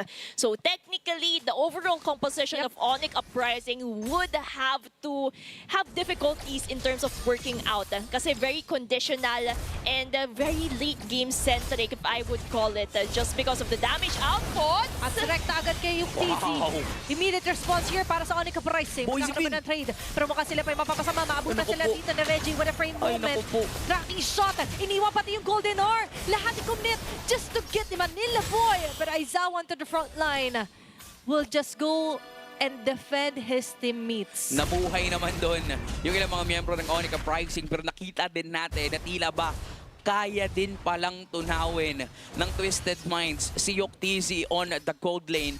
So big sabihin, hindi pa natin totally nakikita yung sense kung bakit talaga nag-Uranus gold lane. Oo nga eh. Tsaka if we're also going to note the itemization, hindi pa nga sila nakaka-build ng first items apart from Nat's God who has the Radiant Armor. But look at Twisted Minds. They already have their first crucial items to deal damage and at the same time having tanky items just to get the damages of Onic Uprising. It beats the purpose of funnel kung hindi nakakapag-stay yung gold lane yun undisturbed eh. Kasi yun sana yung gusto nilang trajectory, di ba? Yup. Sa nakita ko sa composition na para bang, okay, as long as hindi ka na-deserve, hindi na nila paproblemahin pa sana yung additional na dalaw dahil Harling ang katapat, eh okay lang. Pero dahil hindi nga nare-reach yun, kinda nagba-backfire yata to sa Onic Uprising. Mukhang ganun nga. As of now, sa nagiging takbo ng laban, mukhang nagba-backfire yung experimentations dito ng Onic Uprising. But then again, ito, fire kung fire, sugod kung sugod. Okay, flicker out by Knots God. Aabutan pa rin siya dito eh. Darkwave will connect. Plus another initiation win para sa TMRW. Yup, nakakuha na sila ng isa. Pwede nga nilang hindi na antayin pa. Hindi na. O hindi na kunin yung Uy, Lord. uy, isa Hindi pa. na kunin yung Turtle, antayin na lang na mag-Lord. Nagkahalo-halo na kasi ito halo-halo na rin laban. Yun ang nangyari sa gitna. Na-force agad dito ang Onic Uprising na kumakumit kahit hindi pa sila ganun kahanda. Even the Mountain Shocker was activated. Yuktisi na Izawa ngayon ang nagmimistulang front runners here para sa Onic Uprising. Magta-Turtle pa. At Turtle habang sila ginugulo-gulo ni Reggie ay makukuha pa rin dito ni Sir Matt. Yung problema dito is for the side of UTZ being the gold laner. Parang yung supposedly damage output ng Onic Uprising ay hindi nangyayari. Okay. Pero enough said, sabi dito ng TMRW, magkagulo man kayo, at the end of the day, may structure pa rin kasing sinusunod dito si Matt eh. Yun nga. Di ba nakikita din natin dito na kung gustong lumaban ng Onic, lumalayo, tumatakbo lang yung Twisted Minds. Nakikita natin na hindi lumalaban yung Twisted Minds kung hindi kailangan. There goes the Genius One plus the Divine Glaive. So for sure, kahit nasabihin mong isang Uranus Gold Lane, mararamdaman talaga ni Yuktisi dito yung ibabato ng Twisted Minds. And yan naman kasi yung kailangan ingatan ng Onic Uprising because they already feel the damage output of Twisted Minds. They have to be careful kung paano sila arangkada. But speaking of which... Okay, pinakalikod naman. Manila Boy trying to attempt a greater play. Kaso umabot yung respo! Grabe. West will still get the kill. Tapos pinapahit na Sosh ko connecta. Reggie ang magiging trade-off dito. Ganun R ay nilatag to ni Aizawa. But still, hindi madedelay, inevitable. Nat's God pa rin ay matatanggal. Yuktisi against everyone right here. Hindi pinapansin. Pero hindi siya pinapansin. Alam nila na ganyan lang gagawin mo, pre. Hindi ikaw yung gusto namin dito. Hindi ikaw ang bida. Hindi ikaw yung bida, hindi ka namin papansinin. Diba? Binarahan ni Sir Matt dito yung purple buff, samantalang si Yuktisi nakatayo doon. Wala siyang pake, sabay pasok ni Sir Matt nung nakita yung tamang target. Ibubuhos lahat kay Lalush. Sirang-sira yung plano dito ng Onic Uprising to funnel everything kay Lalush. At ngayon si Yuktisi na naman ang bibigyan. Para bang kahit freestyle ang gawin dito ng TMRW, ay papabor pa rin sa kanila. Kasi at the situation into the game, hindi na makapag-formal lang ng payapa dito ang Onic Uprising. Kasi Twisted Minds right now, nahihirapan. Gino-choke down nila ang Onic Uprising at hindi man nang makasagot ang Onic Uprising just because, number one, damage output. Yes, you have ample amount of defenses. But what about the follow-up damage that may happen? Okay, ayan yung Sagasa with the Raging Sunstorm, with the Golden R as well. Talagang ini-ensure na each and every one Uy, Nibor. ay magkakaroon ng tantos dito sa TMRW. Nibor mapapalalim, pero okay lang. Napakakuda dyan naman yung PC sa likod. Wala siyang magagawa kundi titigan na lang na isa-isa nagbabagsakan ng mga members dito ng Onic Uprising. And after all of that, may mat pang nag-aantay sa likod doon. Ang dami ng abang. Kills, abang agad dito ang TMRW. We're actually expecting na mamamatay dun si Nibor kasi medyo napalilim na siya pero mukhang nagpapakitang gilas na naman. Nagmamala Justin Bieber na naman siya dito. Nibor say Nibor sa lahat ng pwedeng gawin at mangyayari. Hindi talaga aatras sa lahat ng laban. Problema talaga ang damage output dito sa side ng Onic Uprising. Anong pwede nilang gawin dito? What can we expect? Paano ba sila babawi dito sa game na kinokontrol ng defending champs? Si Lalush talaga yung magiging game changer for the side of Onic Uprising just because dyan talaga manggagaling yung napakasakit na defenses and advantages Picture muna! nila. Okay, caught on cam. Goodness gracious, nahuli lahat ng CCTV dito ang Onic Uprising. At ngayon, inevitable makakabasag talaga sa ayaw mo, sa ayaw man nila ng mga tore dito ang TMRW. Sagasa naman sa pinakalikod, Reggie and Nibor. Mag-iiwan pa ng frame moment. Basag ng tore para kay Lewis. And the rest of the gang here for Onic Uprising ay matutunaw na rin. Tunaw agad si Manila Boy.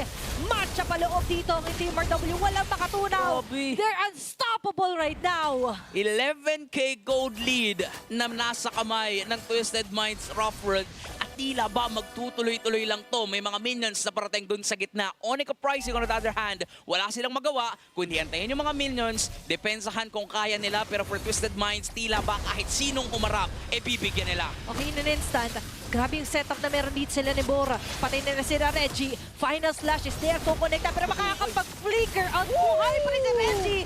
At yun doon, magkakaroon ng magandang Top of the vantage pin. point.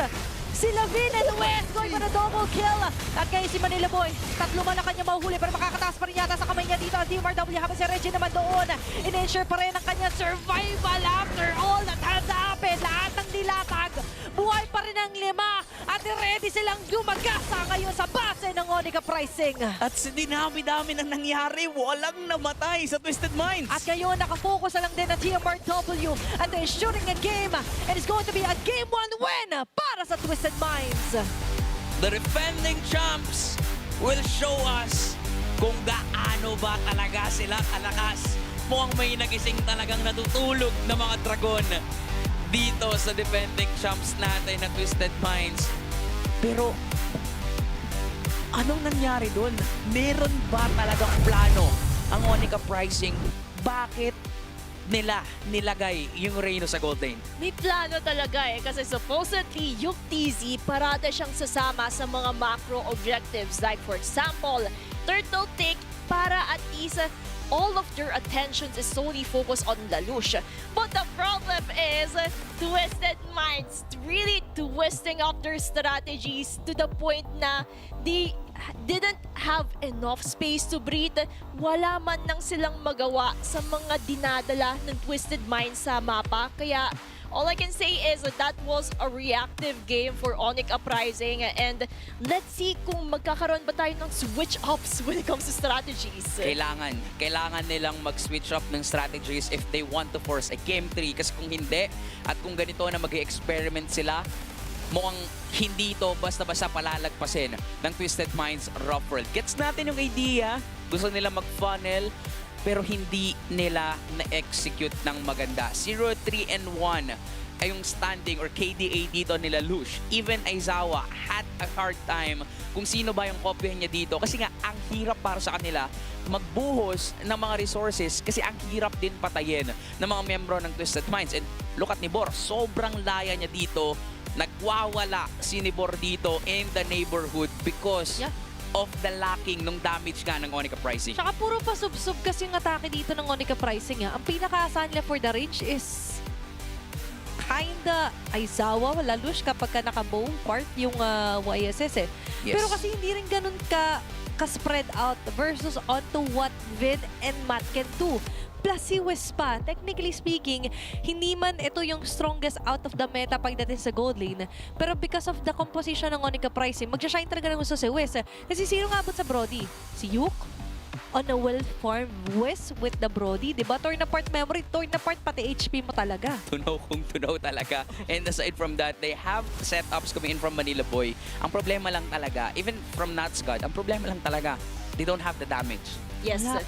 damage talaga yung pinaka number one problem ng Onic Uprising kasi we understand na meron silang defense mechanisms. But the problem is the burst damage coming in from Twisted Minds such as Matt, Vin, Wes. Nakapag-skill up na sila nakapag-item na sila So technically, natutunaw agad yung mga defense mechanisms of Onic Uprising kaya nahirapan din sila gawin yung strategy nila. Looking at the big four stats that we have here, naging sandbag pa nga yung gold lane ng Onic Uprising. Grabe. Ngayon ko lang masasabi talaga ulit na makakita ko ng sandbag na Na-gold laner. Ako din. Kasi gets mo yung idea at Oo, sa hero kasi nagamit. ayun nga, tapos ang kanilang jungle pa is a marksman, a scaling jungler, which is, yun nga, tama naman yung idea na they really want to funnel everything papunta kay Lelouch. Pero paano may funnel yun kung ang kalaban mo naman, walang pake sa ginagawa nyo. Ang pake nila dito, sige, funnel nyo kay Lelouch, si Lelouch yung pahirapan namin, si Lelouch yung uunahin namin sa mga teamfights, and then what's next? Even Aizawa, again, nahirapan dito si JM Fernandez humanap ng kills just because of the super aggressive lineup na meron ang Twisted Minds. And dagdag pa natin na wala nga kasing pang late game dito ang dalawang teams natin. Kaya nga ito, si Nibor, 81% kill participation, wala nang makapatay sa kanya. Subsob lang ng subsob, talon lang ng talon si Nibor sa game na to. Oo nga Nibor give up ang ginawa niya. Kaya ganun din siya ka-confident na frumonta sa mga tricky situations because they know, Nibor knows na hindi makakapalag ang Onic Uprising just because nakapag-snowball agad-agad ang Twisted Minds sa labang ito. And if we're going to look at the heat map kung paano umikot dito si Nibor, kita mo naman agad-agad na nag-contribute siya sa pagkuha ng control sa river area. Kaya ang hirap din sa part ng Onic Uprising, paano sila lalapit kung kontrolado ito ng Twisted Minds. Tsaka may part din kasi dito na nakuha ni Coach Amethyst kung paano ba yung playstyle ni Nibor. Kaya finit niya better on a hero na maha-highlight yung features na yan. This is what we're talking about earlier kay Yuki. Kay Yuktz rather, na mas kilala natin siya onto giving him kahit i-Moskov Layla mo to, kaya niya gumawa ng paraan para makadagdag. May maiambag sa teamfights. Kaso ang ambag niya lang kanina sa teamfights is maging makunat, di mapitas, hindi pa nangyari yan ng early kasi napatay siya agad. At ang matindi nga, di ba, may umabot sa punto na sinusubsob ni Yuktz yung sarili niya sa kalaban pero walang paki sa kanya. Sila Sir Matt. Kasi alam nila Sir Matt na wala namang gagawin yung Uranus. Alam nila na kung hindi natin papansinin ito, okay na okay lang sa atin. And etong mga highlights, may kita natin dito kung paano pinahirapan din talaga ng Twisted Minds Rough World era si Lelouch. Si Lelouch lagi yung unang nabibigyan, siya yung nalolowhead dito agad, and eventually they're forcing team fights na wala doon si Lelouch. That is why madali na for Twisted Minds na kunin yung panalo sa bawat team fights na nangyayari. We understand na may part nga na baka experiment kung gumana, new meta. Kaso we have to think of the fact na kaya tayo may meta tiering. May kailangan din tayong i-respect na fundamentals when it comes to our side lanes. Kaya nakikreate ang meta because it is what the situation calls for. Kunwari, meta nga yung more on jungle kasi yung mga jungle ganito. So yung sitwasyon ay hindi talaga yun yung time for Onic Uprising to show us the new Uranus gold lane hero. Grabe din naman kasi yung mga pauso na ginagawa ng Onic Uprising, and if it work out in the first place, then all I can say is ito na yung lason strategy na kailangan i-watch out ng mga teams. Pero sadyang na overpower sila ng Twisted Minds, hindi na sila pinahinga, kaya Twisted Minds at tinapos sila agad-agad kasi kapag pinatagal pa nila yun, nako po, yung damage potential ng mga galing kay Lelouch, medyo dehado sila doon. Medyo parang wild adventure ngayon nangyari doon, Courtney. Imaginein mo, aabot tayo sa araw ng MDL na may mga ganito tayo makikita sa gold lane. Last day pa ng play-ins natin, ganoon katindi. Etong ating mga teams, unfortunately para sa Onic Uprising, hindi gumana yon. Pero para naman dito sa ating top 5 Lord kills, familiar faces ang nandito sa atin. This is, again, all-time sa MDL history. Nandito, top 5 Lord Kills natin. Nakunguna si Sir Matt. Ilan dito? Nasa MPL na. James Banks and Zaida. Shoutout na rin of course kay Kelvin at kay Takinaga na ilang season silang naglaro dito. Nandiyan pa rin sila sa ating standings or sa ating all-time Lord Kills. Ito yung may part na may legacy ka na, kumbaga. Oo. Kaya every match laban mo dito sa MDL ay importante. Di sinasabi ko, oo, may part kasi yung ibang team sasabihin nila, sayang naman, di tayo naka-reach ng playoffs, di tayo naka-reach ng play-ins. Pero the moment kasi na umapa ka dito, you're already starting your story. Yung story naman ni Takinaga ay wala for a few seasons. Pero dahil nga nag-participate siya, sumubok siya, sumulong pataas, na itaas ang lakas, ay nakadamay pa rin siya dito sa mga top junglers natin. And so far, may ilan nga dito nasa MPL, may nag-back-to-back champion dito, si Zaida.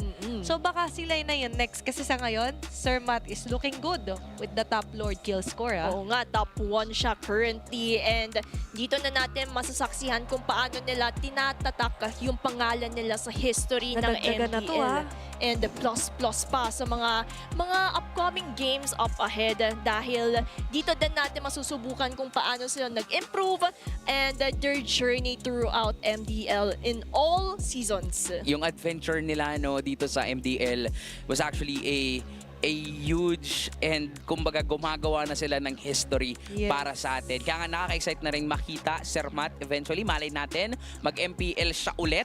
Diba? Kaya naman kayo din pwede nyong simulan ang inyong adventure. I-check out nyo rin ang Mobile Legends Adventure. Ito ay isang relaxing idle RPG. Mangolekta lang kayo ng mahigit 100 na heroes dito. Mag-level, makakuha ng mga idle rewards. Kaya naman gumawa na rin kayo ng inyong strategy sa auto battles. Tuklasin ang endless game modes at maaari ka ring lumaban sa global PvP. Ayan, download nyo na yan para makapag-start din kayo ng adventure tulad nung nakita nating all-time total Lord Kills na yun na yung adventure na ginawa nila. Kasi isipin nyo, nandun si Zaida, nandun si James Banks, na kung saan kitang-kita natin nagsashine ngayon sa MPL. Next time, makikita na rin natin dyan for sure si Sir Matt. Pero kay Sir Matt, hindi pa doon nagtatapos yung challenge sa kanya. Ang challenge pa rin dito, can he and together with the rest of Rough World era defend their title? Back to back, no? Kasi isang team pa lang officially ang nakagawa niyan. That's Echo proud pa. Wow. Panahon pa nila Zaida. Season 1 and 2. Panahon pa nila Daddy JP. Diba? Kaya nga sabi ko, parang goat ko rin si Daddy JP kasi kompleto niya lahat. Pati MDL champion, meron siya. Totoo naman. Pero itong hindi meron ng mga teams natin mamaya, itong mga wala sila dahil sa global ban, Gretchen. Oo nga. So, kumbaga, for global ban, kung ano man ang pinili ng Twisted Minds Rough World era at Onic Uprising nung Game 1 ay hindi na po nila pwedeng ulitin. Ang mga naka-black and white po dito sa screen nyo are the heroes that are banned out. So, kung ma-open man sila, kahit isa man lang sa kanila yan, Pwede ba? baka pwede nila i-prioritize. Pero one thing's for sure, di tayo makakita na ulit ng Golden Uranus sa side ng Onic Uprising. Which is, pwedeng maulit yon, pwede nilang ulit gawin yon sa kanilang Scream or eventually baka makita natin yon sa parating na playoffs. Kasi dun sa nakita natin kanina, hindi siya gumana. And since global ban nga, hindi naman siya mauulit, definitely they need to adjust when it comes to the draft. Parang kailangan natin makita yung Onic 2.0, yung Onic na may connection. May part din kasi sa akin na yung Uranus, hindi lang si Yuki napektuhan. Lahat Dalawang sila. role din. Diba? Yung dalawang role sa jungle sana tama. Uranus, sa XP sana na Uranus para sa hero pool. Tatlo yung Hindi shutdown. nagka-ganun-ganun sa direction eh. Chain eh. Diba? Chain of events. So, ang daming napektuhan sa nangyari doon. Pero baka kayo, comment kayo, baka sa mga RG nyo, susubukan nyo ba? What if, no? What if? Kasi feeling ko naman, if hindi ginagamit ko nahirapan na doon rin sila sa Lush, XP. for sure, pwede. Kumbaga parang naging double-edged sword nga lang talaga. Ang mahirap lang kasi, you're up against the defending champs and knowing this team, parang ang hirap mag-test ng strategy sa kanila. Tsaka may part kasi na ang bilis mabasa ng plano. Yun pa. Sobrang naging obvious. Yun nga yung hindi mo gusto when you're up against Twisted Minds kasi ito yung team na sobrang ganda bumasa lagi ng mga laro ng kalaban nila. Pero balik tayo, still, Syempre dahil blue side, technically ang Onic Uprising, hindi ito papahawak talaga yung Freya at Marcel na nila coach sa Amethyst. Tsaka yan naman yung somehow expected for a red side banning. Talaga, no? Anong nangyari kahapon? Nanood naman ako, pero overnight pala. Anong meron sa Eve Gretchen? Bakit ito binaban ng ating mga teams? Kasi mula pa kanina, tinatanggal na to eh. Kasi for an Eve, although you have, you know, the survivability when it comes to her skill 1, you also have the real-world manipulation to control a certain area. Control kasi yung pinaka number 1 na crucial na hinahanap natin in every early game contest sa mga objectives.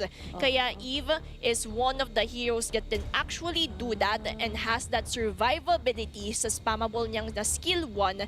Kaya that's the optimal option for a mid lane. It's all about creating a box na sobrang lakas nyo.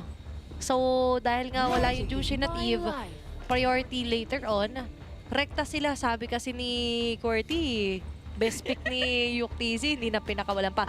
But Dapat. this opens up the fact na ang, yun nga, Valentina ma-open talaga automatic for Twisted Minds. Wala na kasi Povio, so siguro may part na hindi na nila katatakutan. Pero yung Khalid naman, yun na let go. For me, may makakalapit pa rin ngayon kay Yuktisi. Meron. Siguro naman, eto nga rin, gold na talaga to Matic na yan. Okay. Jungle Harit. Meron tayong pinapauso ngayon sa rank games, yung Jungle Yung Harit. Jungle Harit. Pero hindi pa ganoon ka-successful eh. Tsaka, I think na for Onic Uprising, dahil crucial match point na agad for Twisted Minds, this is not yet the time again to experiment. Tama. Kumbaga ngayon, buhos mo muna lahat. Mas gana sila sa traditional setup na pinatunayan naman nila yan ngayong play. Oo, At kasi nung last chance. yun, di ba, nandun na yung chemistry na hinahanap natin. Kumbaga, the strength is there, yung connection nandyan na, solid na sila as a team. Di ba? Siguro, hindi rin natin sila totally masisik. Kasi nga, may ganun. That is why, as of now, makikita tayo dito ng kakaibang pick. There goes the Kufra. Mukhang they're really experimenting dito sa last day natin. Pero sa kabilang banda, natural counter sa isang Phobius as well as Tahari. Nandyan yung isang Esmeralda. Balikan nga natin yung Kufra nito ni Manila Boy Gretchen. Naalala ko to eh. Diba, nakita mo to eh. Kasi ito din yung gustong mangyari ng Onic Uprising, especially if you have heroes that can dash in, dash out. So somehow, a natural counter just in case magla-Lancelot man ang Twisted Minds. Pero take note, ang dami pa din namang open like the Suyo, Leomorda. So somehow, napaaga actually yung pick nila, I would say, ng Kufra. They could have last pick it for my case. Basta makita lang nila yung overall composition ng Twisted Minds. Exactly. Kasi hindi naman ka prioritize yung Kufra, and at the same time, hindi naman to yung ban-worthy. Kasi ako personally, hindi ko rin naman talaga totally na-expect na magkukufra sila dito. At the same time, meron ng kalid si Reggie. So for sure, hindi to yung ma-expect natin, and mukhang things are being experimented here by Onic Uprising. Siguro may part sa Onic na pag gumana to against the defending champs, magandang limit testing na to for playoffs. Ayun nga. Baka ito yung sineset nilang standard ng Pwede. laro. And ito yung maganda. If ma-pull off nila to ng maayos, mas lalawak at mas maraming iisipin yung kanilang mga magiging kalaban. Kung gagana, kung kaya nilang i-pull off to. And ako nga personally, gustong ma-pull off nila kanina yung Uranus Gold Lane, because that would actually change a lot sa kung paanong tatakbo yung drafting kapag kalaban mo yung Onic Uprising. Pero ang kalaban nga kasi nila, Twisted Minds Rufford, walang pakito as long as magawa nila yung sarili nilang plano. There goes the Fanny as well as the Valir. So medyo, again, mahirap paganahin yung composition ng Onic.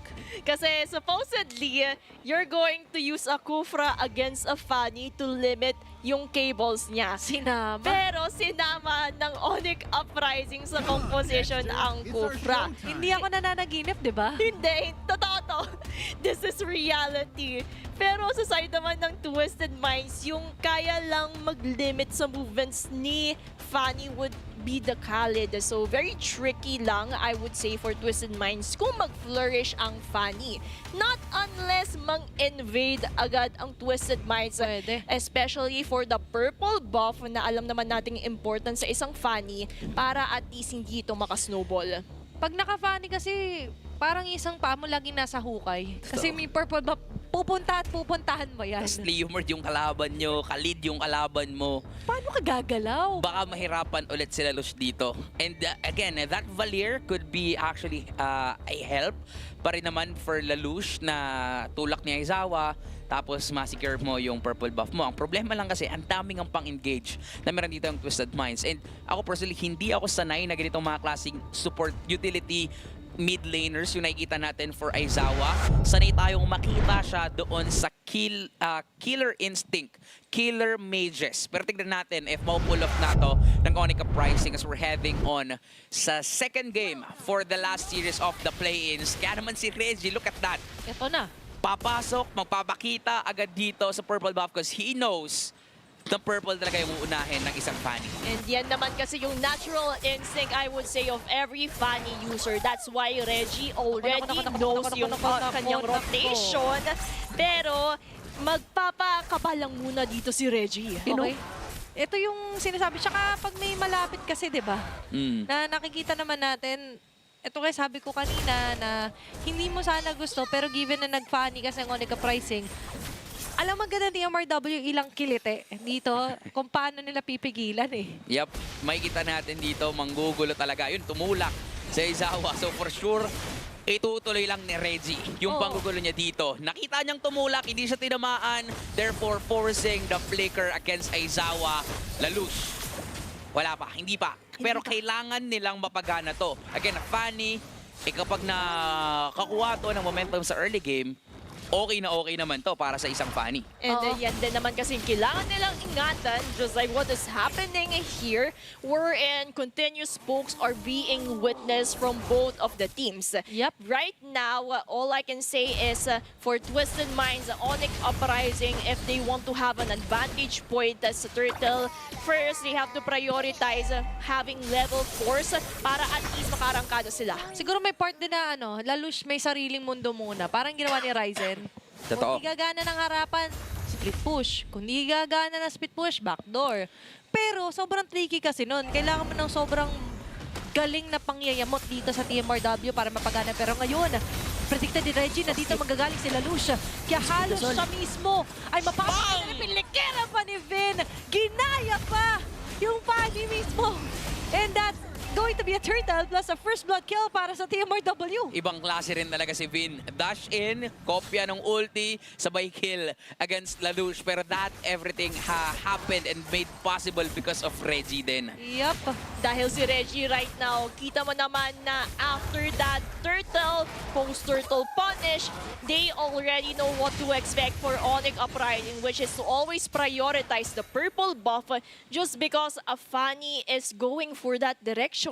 And at the same time, nagpapakitang gilas din si Vin na pwede din palang gamitin yung IMU sa mga ganun na situations. Oo. And that shows kung gaano ka-experience din ang meron dito itong si Vin. Alam niya kung sino yung kokopyahin, kung ano yung dapat gawin sa mga specific moments ng laro. And as of now, lamang dito ang Twisted Minds, even Reggie getting the T2 Wonder against 3 members ng Onic Uprising. That shows a lot. That says a lot. Na Twisted Minds, hindi ito basta-basta papayag na maging malaya ang buhay ng Onic Uprising. Pagbabandahan ka pa dyan, pre. Ang hirap ng buhay dito ni Lelouch. At katulad nga ng sinabi natin, lagi lang siyang tatimeran dyan eh. Lagi nadadalaw. Pag may makuha, hindi. Madali lang siya. Sobrang laking factor na yun for TMRW. And as we've mentioned, Khalid, and on to the hands of Reggie, mas, teamfight-centric eh. Yes. But kung di man teamfight-centric, it's all about delaying tactics laban sa Onic Uprising. Oo, tsaka tuloy-tuloy lang yung pressure na ipoprovide niya. Again, kulang sa burst potential. Okay, Phantom Seed kasado agad. Lelouch ay mati-take down. A sure kill para for TMRW. Nakakasanay. kahit anong Uy, banda Nibor. niya ng top doon. Nibor as well, being a little bit we're confident sa talo niya doon, ha? Bigla-bigla na lang may lumilipad. Nakakatakot, Arbon. Di ba bumabagsak? But then again, for Twisted Minds, all part of their plan na pahirapan dito ang Onic Uprising. Tatry ni Yuktizzy. Kunat, pre! Oh! Uy, Flicker din! din para kay Yuktizzy. Pero that's too much resources na exhaust. Yung top lane, doon hindi siya masyado aabot. Pero abutan pala nila dito is going to the turtle. Ito yung magiging trade sagot ng Onic Uprising. Sunod agad si Notcon with the for the pursuit. But Matt still will secure the turtle. At mukhang babalik siya. Hindi. Okay? Tama na muna para sa TMRW. Tamang chillax lang din kasi if they overextend, yun naman yung silver lining ng Onic Uprising para makapag-trade off sila accordingly. And balikan natin yung keys to victory natin for the side of Onic Uprising kasi we mentioned give enough space for Lelouch.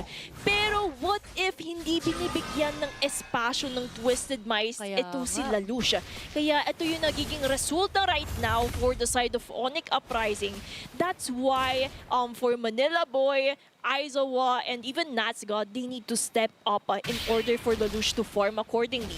Kasi mararamdaman natin ang presensya ng Fanny sa mga team fights kapag nakapag-build up na siya ng enough itemization to actually burst down a target. And wala din namang pipigil actually for Lelouch Fanny dito sa game na to. Walang solid crowd controls na meron ng Twisted Minds not unless mahuli siya ni Reggie. Pero ang problema kasi, wala silang crowd control but they have enough damage to burst him down. So, Yep. tricky pa rin kung kailan ba talaga magko-commit and mag-all-in dito etong si Lelouch sa mga team fights. And to add up din, kung walang pampigil sa kanya kasi kulang sa crowd control ng Twisted Minds, same could be said dito sa Onic Uprising. Sila din, wala silang enough crowd controls para pigilan si Reggie. Saka magaling umanap ng angulo dito. Si MRW kakasabi lang natin.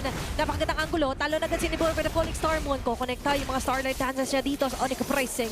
Napakakunat talaga. And this is what we're talking about na magkaroon man ng chance magkaroon ng space si Lelouch.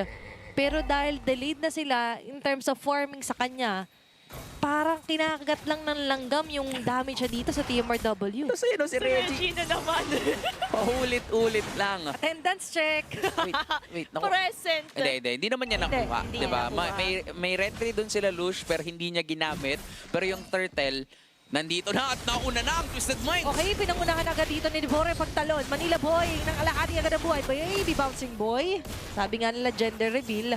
Na-reveal din doon yung posisyon ng Onic Uprising. So alam ngayon na TMRW na may nagtatago dito. Kaya kasabi lang natin yung TZ lang at agad ng Samuel Force. Kukonekta. Pero napakakuna pa rin talaga dito nila Vin. Pati ni Reggie. Backing away. Devore will still get the turtle. At the end of the day, ay lumamang pa rin doon ang TMRW. Dadagdagan pa nila ng isang kill.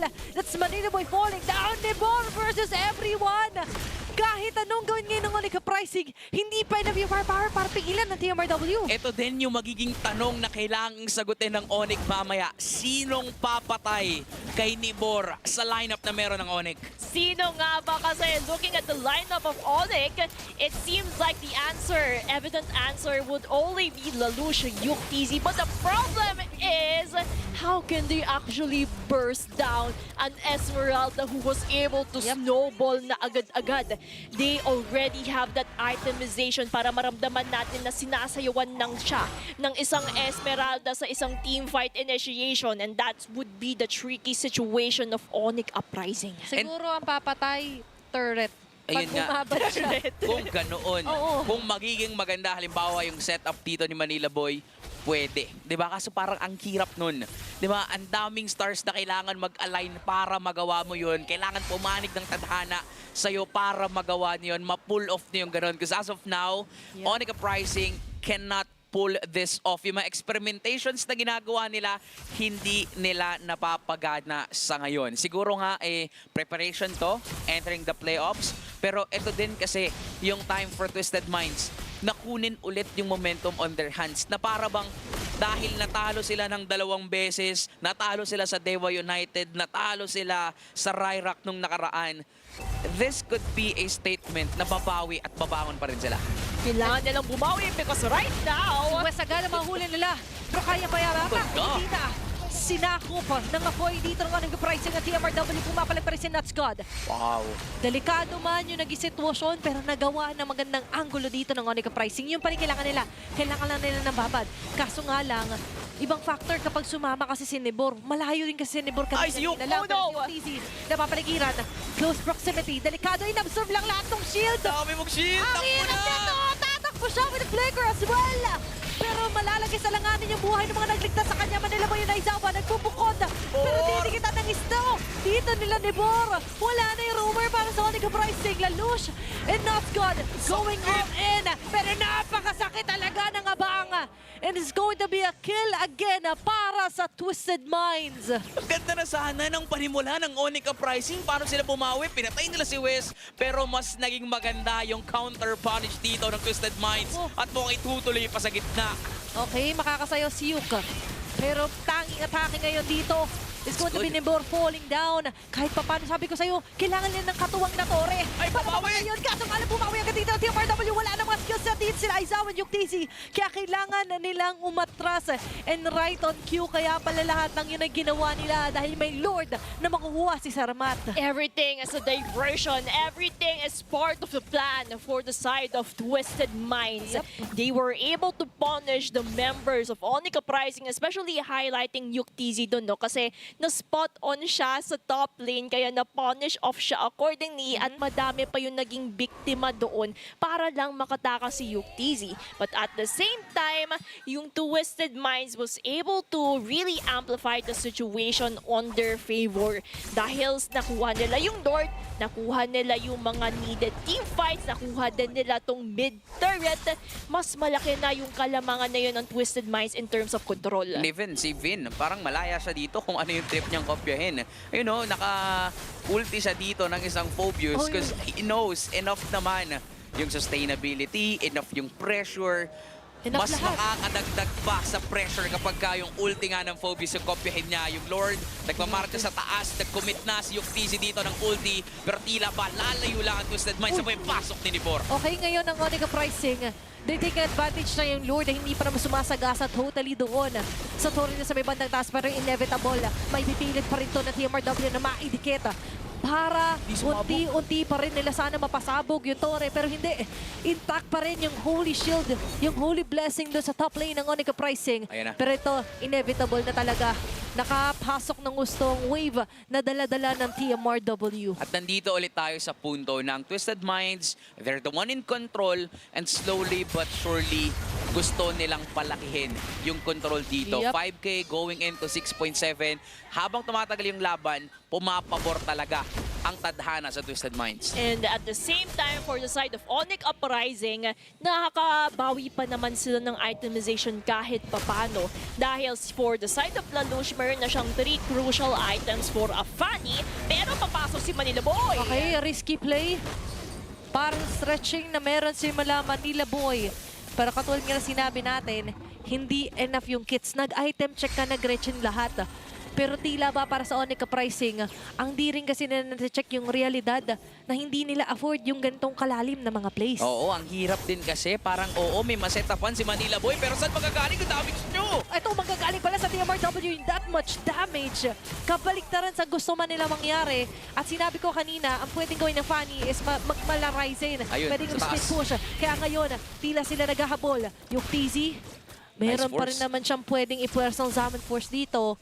Pero yung plan B ay nagte-take effect na para sa Onic Uprising. Mukhang kailangan nga lang talaga nilang gawin dito hatiin ang atensyon ng Twisted Minds. Nakita natin, nakabasag na siya ng 2/3 on top. Tapos na-force din actually yung purify dito ni Yuktz or na-purify dito nitong si Wes. So ibig sabihin, nakakagawa pa rin ng paraan ang Onic Uprising para kahit papano makabawi dito sa laban. Hindi man evident, hindi man flashy yung ginagawa ni Lalush.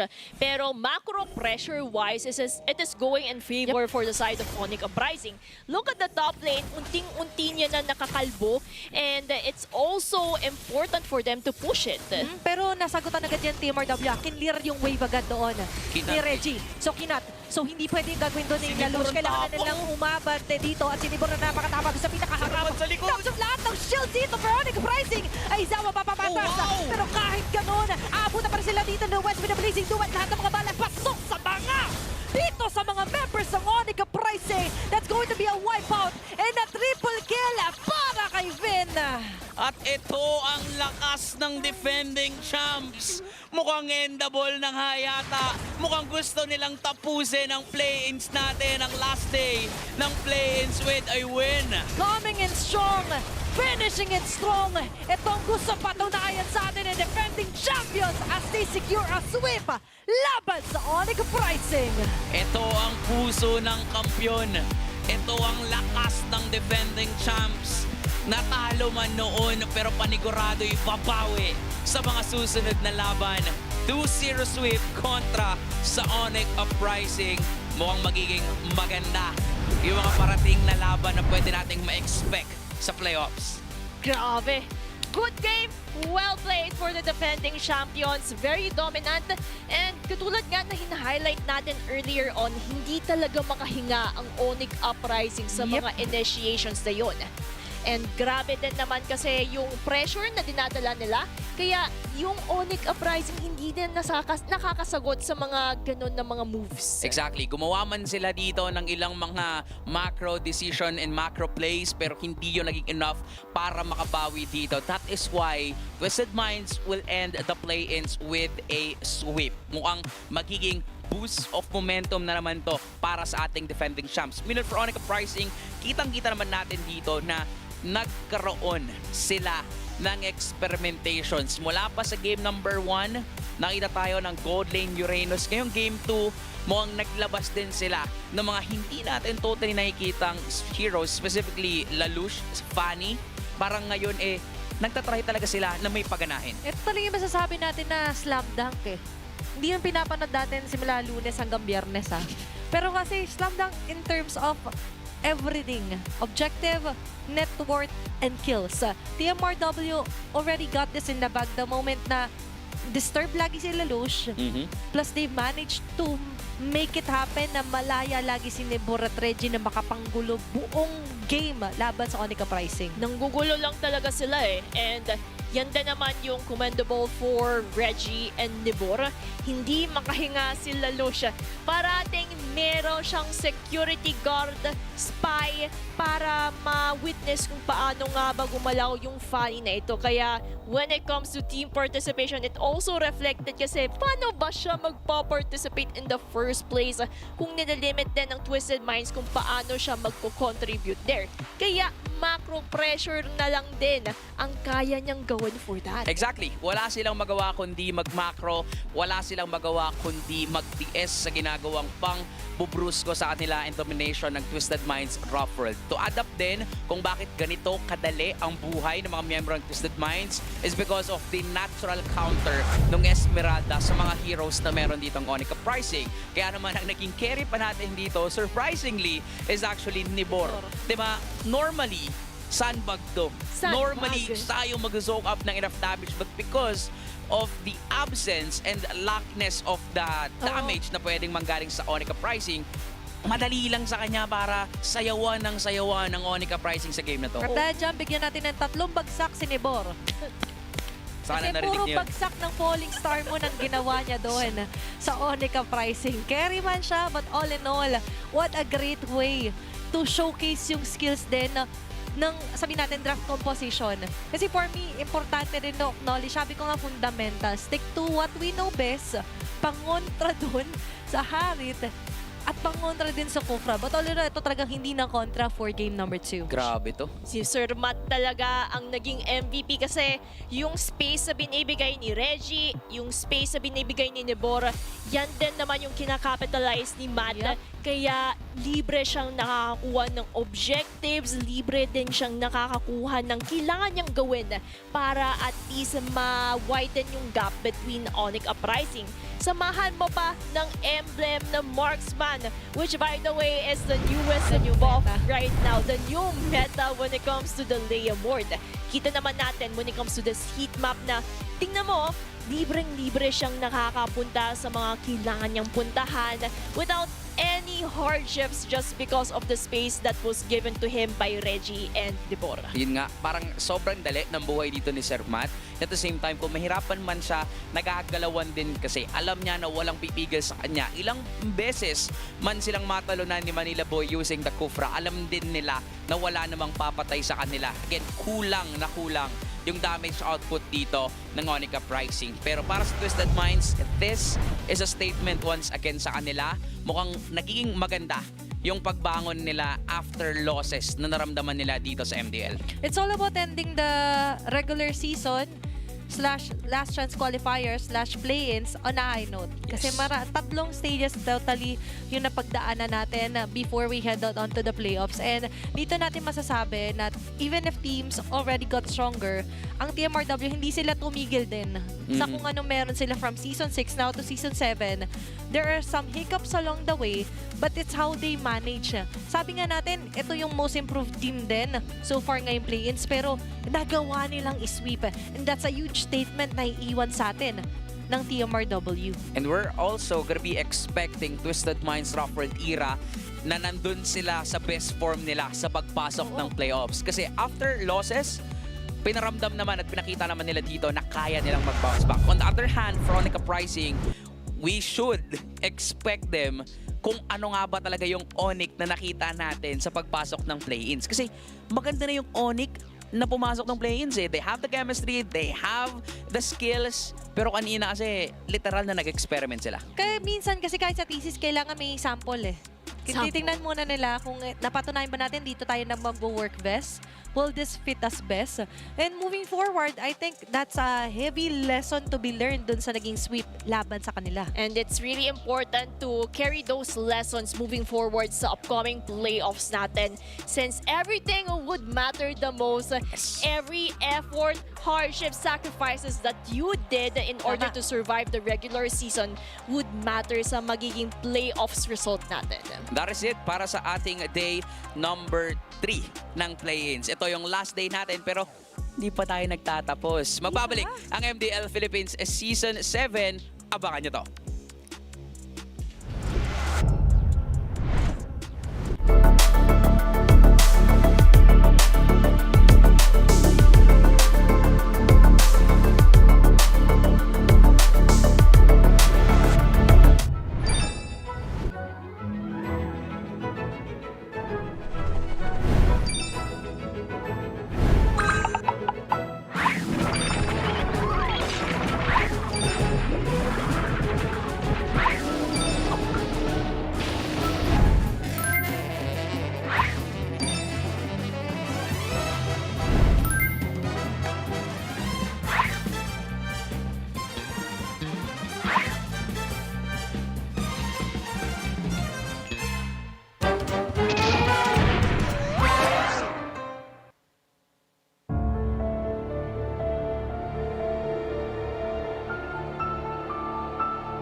bago na naman tayo, ha? Malamang matutuwa na naman ang mga bata at matatanda niyan! Get out! Maglaro tayo, di kami patatalo. Maski duo o trio, kahit 5 man pa kayo. Kahit pa sabay-sabay, ang kalaman sasablay. Kung mag-rank ang pambilis, Sure na wipe out! Get out! pili na ng lane. At mag-pick ka na ng hero! Sa mid lane galingan mo. Pag nag-ulti dapat sakto! Push na ang turret, ready to attack the Lord. Para ube, summer bonding na ng todo! Laro, laro, laro. Bilis, bilis, bilis. GG na sila. Appear, appear, appear. Ay! Nadali! Sige, push mo! Laro, laro, laro. Gigi na sila. Appear, appear, appear. Ay, nadali! Sige, push mo! O ano, sasali ba kayo? Lahat ay masaya, pwede dito kahit sino. Nasaan ka man, nasa bahay o trabaho, pwede niyong laruin to. Successful tayo ay panalo! Appear, disappear, one hop, one court, one court, one hop, disappear, appear. Appear, disappear, one hop, one court, one court, one hop, disappear, appear. Appear, disappear, one hop, one court, one court, one hop, disappear, appear. Appear, disappear, one hop, one court, one court, one hop, disappear, appear. Laro, laro, laro. Bilis, bilis, bilis. Gigi na sila. Appear, appear, appear. Ay, nadali!